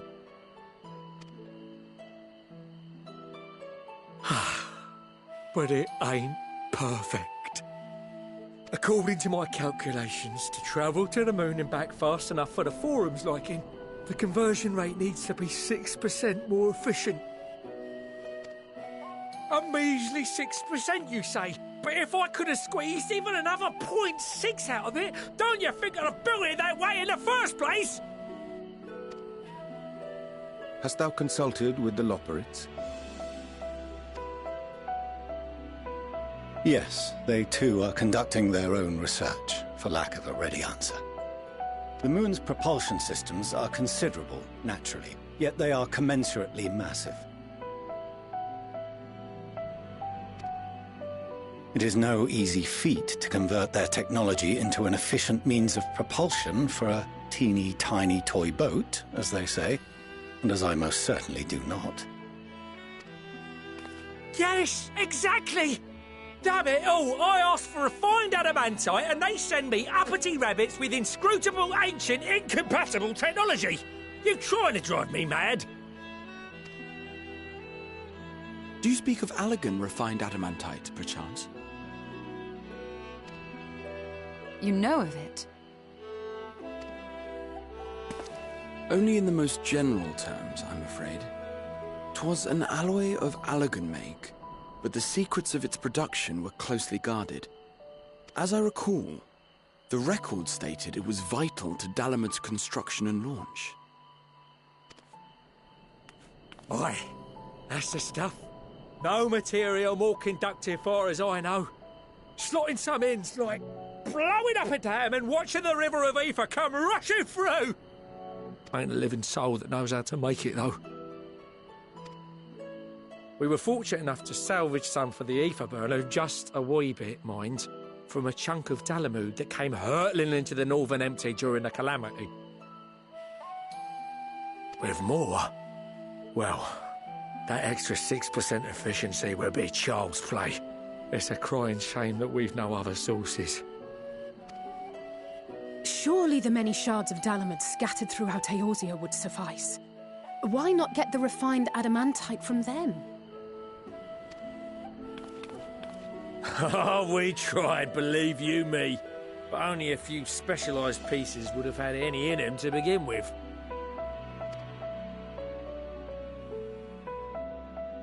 Drive calls from Ragnarok-class internment hulks.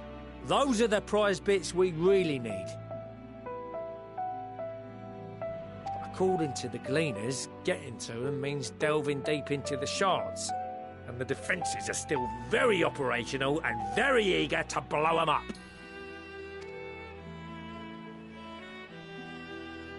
It's rough going in there, even for the cream. Not sure they'd make it out alive.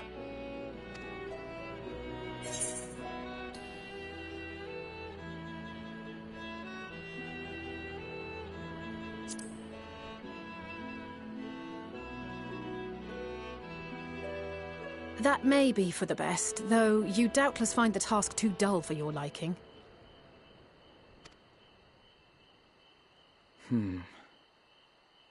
There are multiple internment hulks in Eorzea alone, so handling this ourselves may not be the most efficient option. Rather, if we could salvage adamantite from the shards simultaneously... Thancred, is the link shell we established before you went to Garlemald still active? Of course. The floor is yours.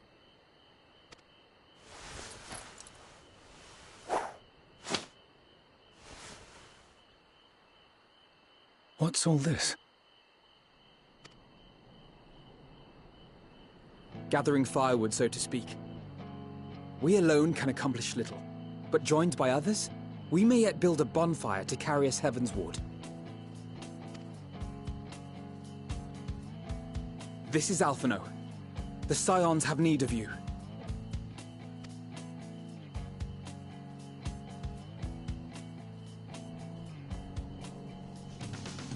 Understood. I will contact the Lord Commander and dispatch our finest at once. My sisters are somewhat preoccupied with the final days, so I will lead the 12-Sword expedition myself. Are you aware of any other sources of refined adamantite?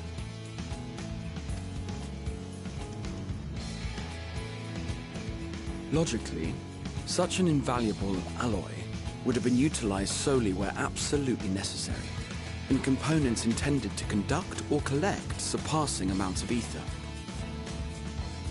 Any extant instrumentation or devices would have likely found their way into the hands of etherologists, or enthusiasts.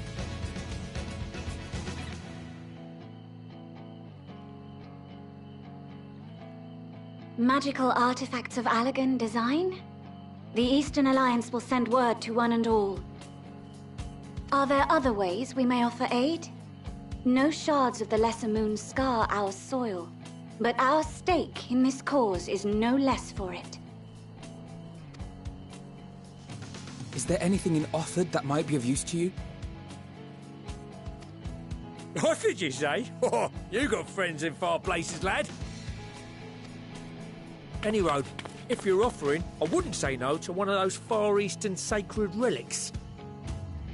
Some of them can hold enough ether to summon a whole damn primal. Combine a source like that with the ether burner, and 3, 2, 1, kaboom! I gather you heard his explosive enthusiasm. Might you secure us a suitable relic? It shall be done. I know little of machines, but I promise we will do our utmost to gather the materials you need to finish your starship. I am glad for the work, in truth. Better to busy oneself than wait and fret over disasters foretold. Then why are we all still standing about yapping? There's plunder for the taking, and I'm a born plunderer.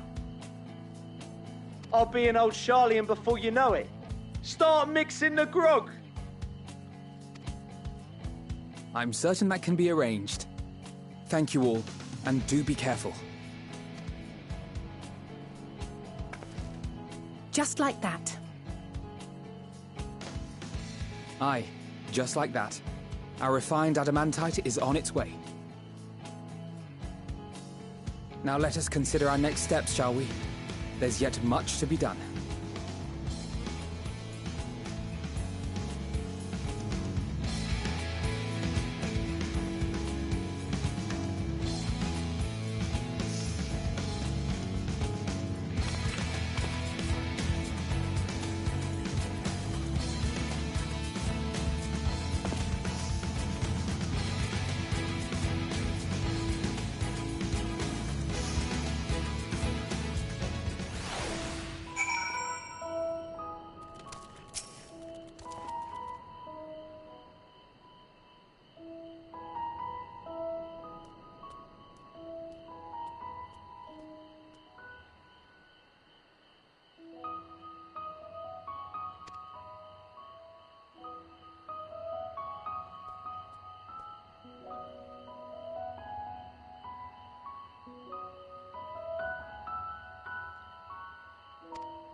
course of action is clear.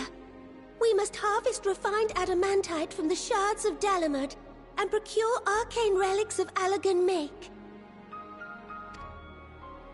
Summon the best and brightest of our immortal flames and form an expeditionary party at once. Call upon the Salt and Sworn and Brass Blades for support as you must.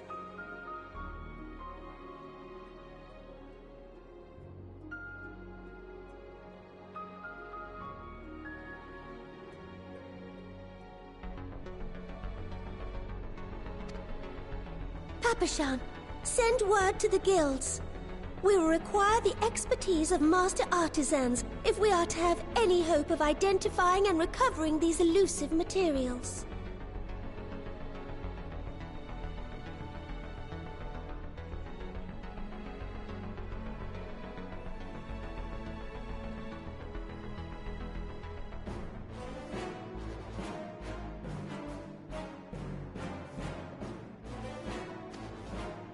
Here, guys.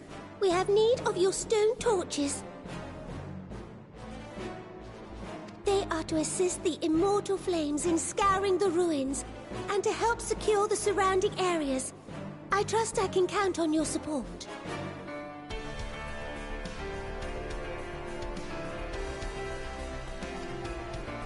As commander of the Stone Torches, my son Zimberk will personally see it done.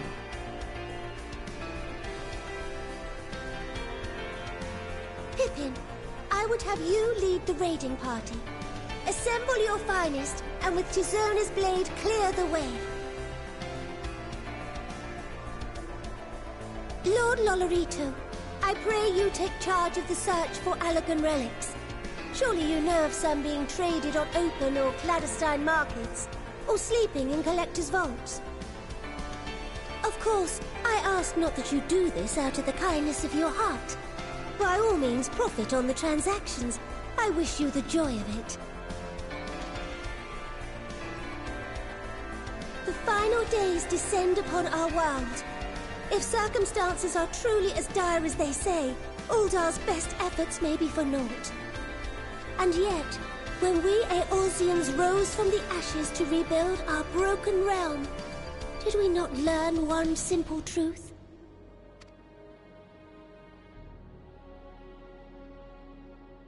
That which seems all but impossible to overcome alone may yet be possible if we stand together. It was the Scions who united us then, and it is the Scions who call upon us now.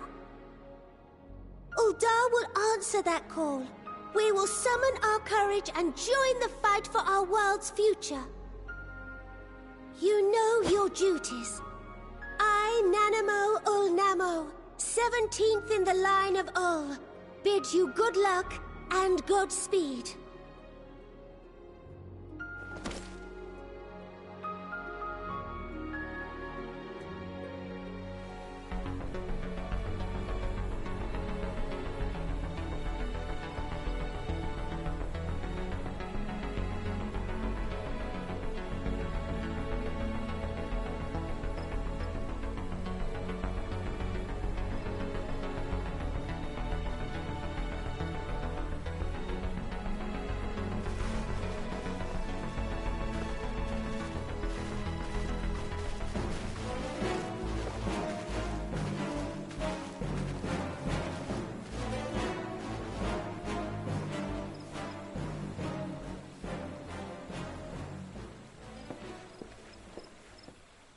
We fielded a goodly number, but our ranks are heavy with healers, and an abundance of restorative magics will be of little help in destroying Dalamud's defenses.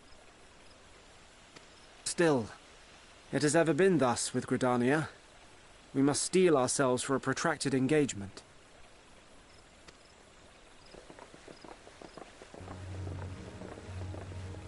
In that case, might I suggest taking us along?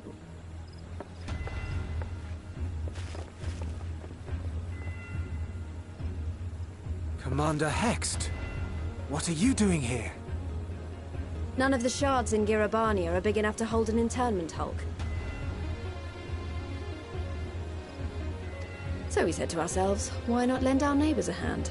We thought you might be short on people with a talent for breaking things.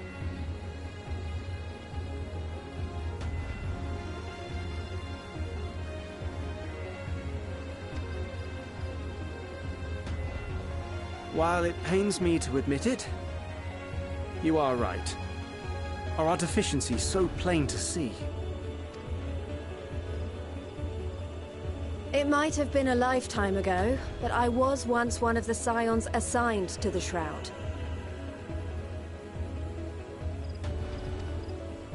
I know this forest well. I know your people. And I know we will be stronger if we fight this fight together.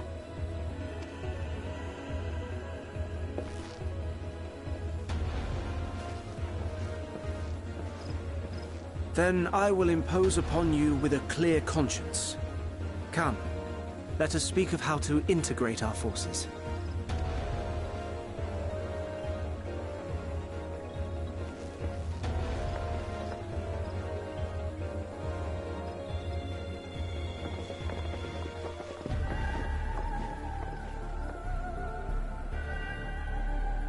I won't let it all be for nothing. I promise you, Papalimo.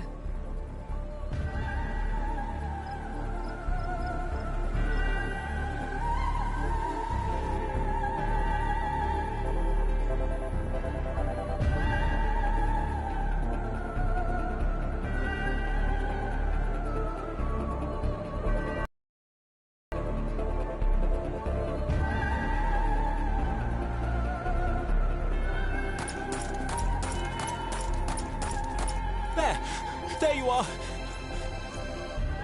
We've no time to waste, brother. Everyone has already... Ah.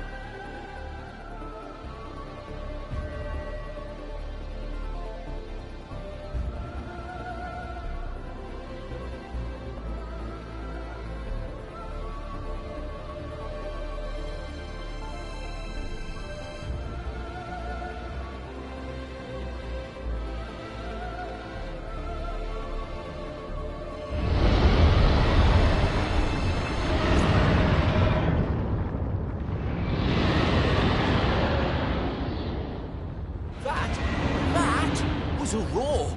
A dragon's roar!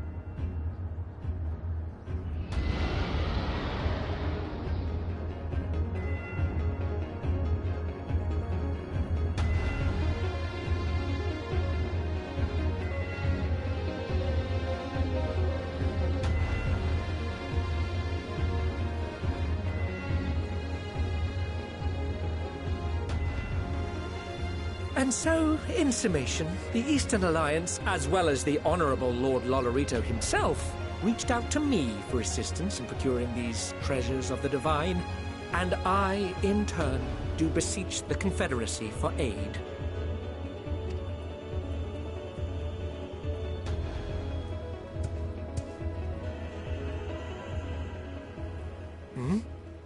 Is that... Hancock? What a surprise this is.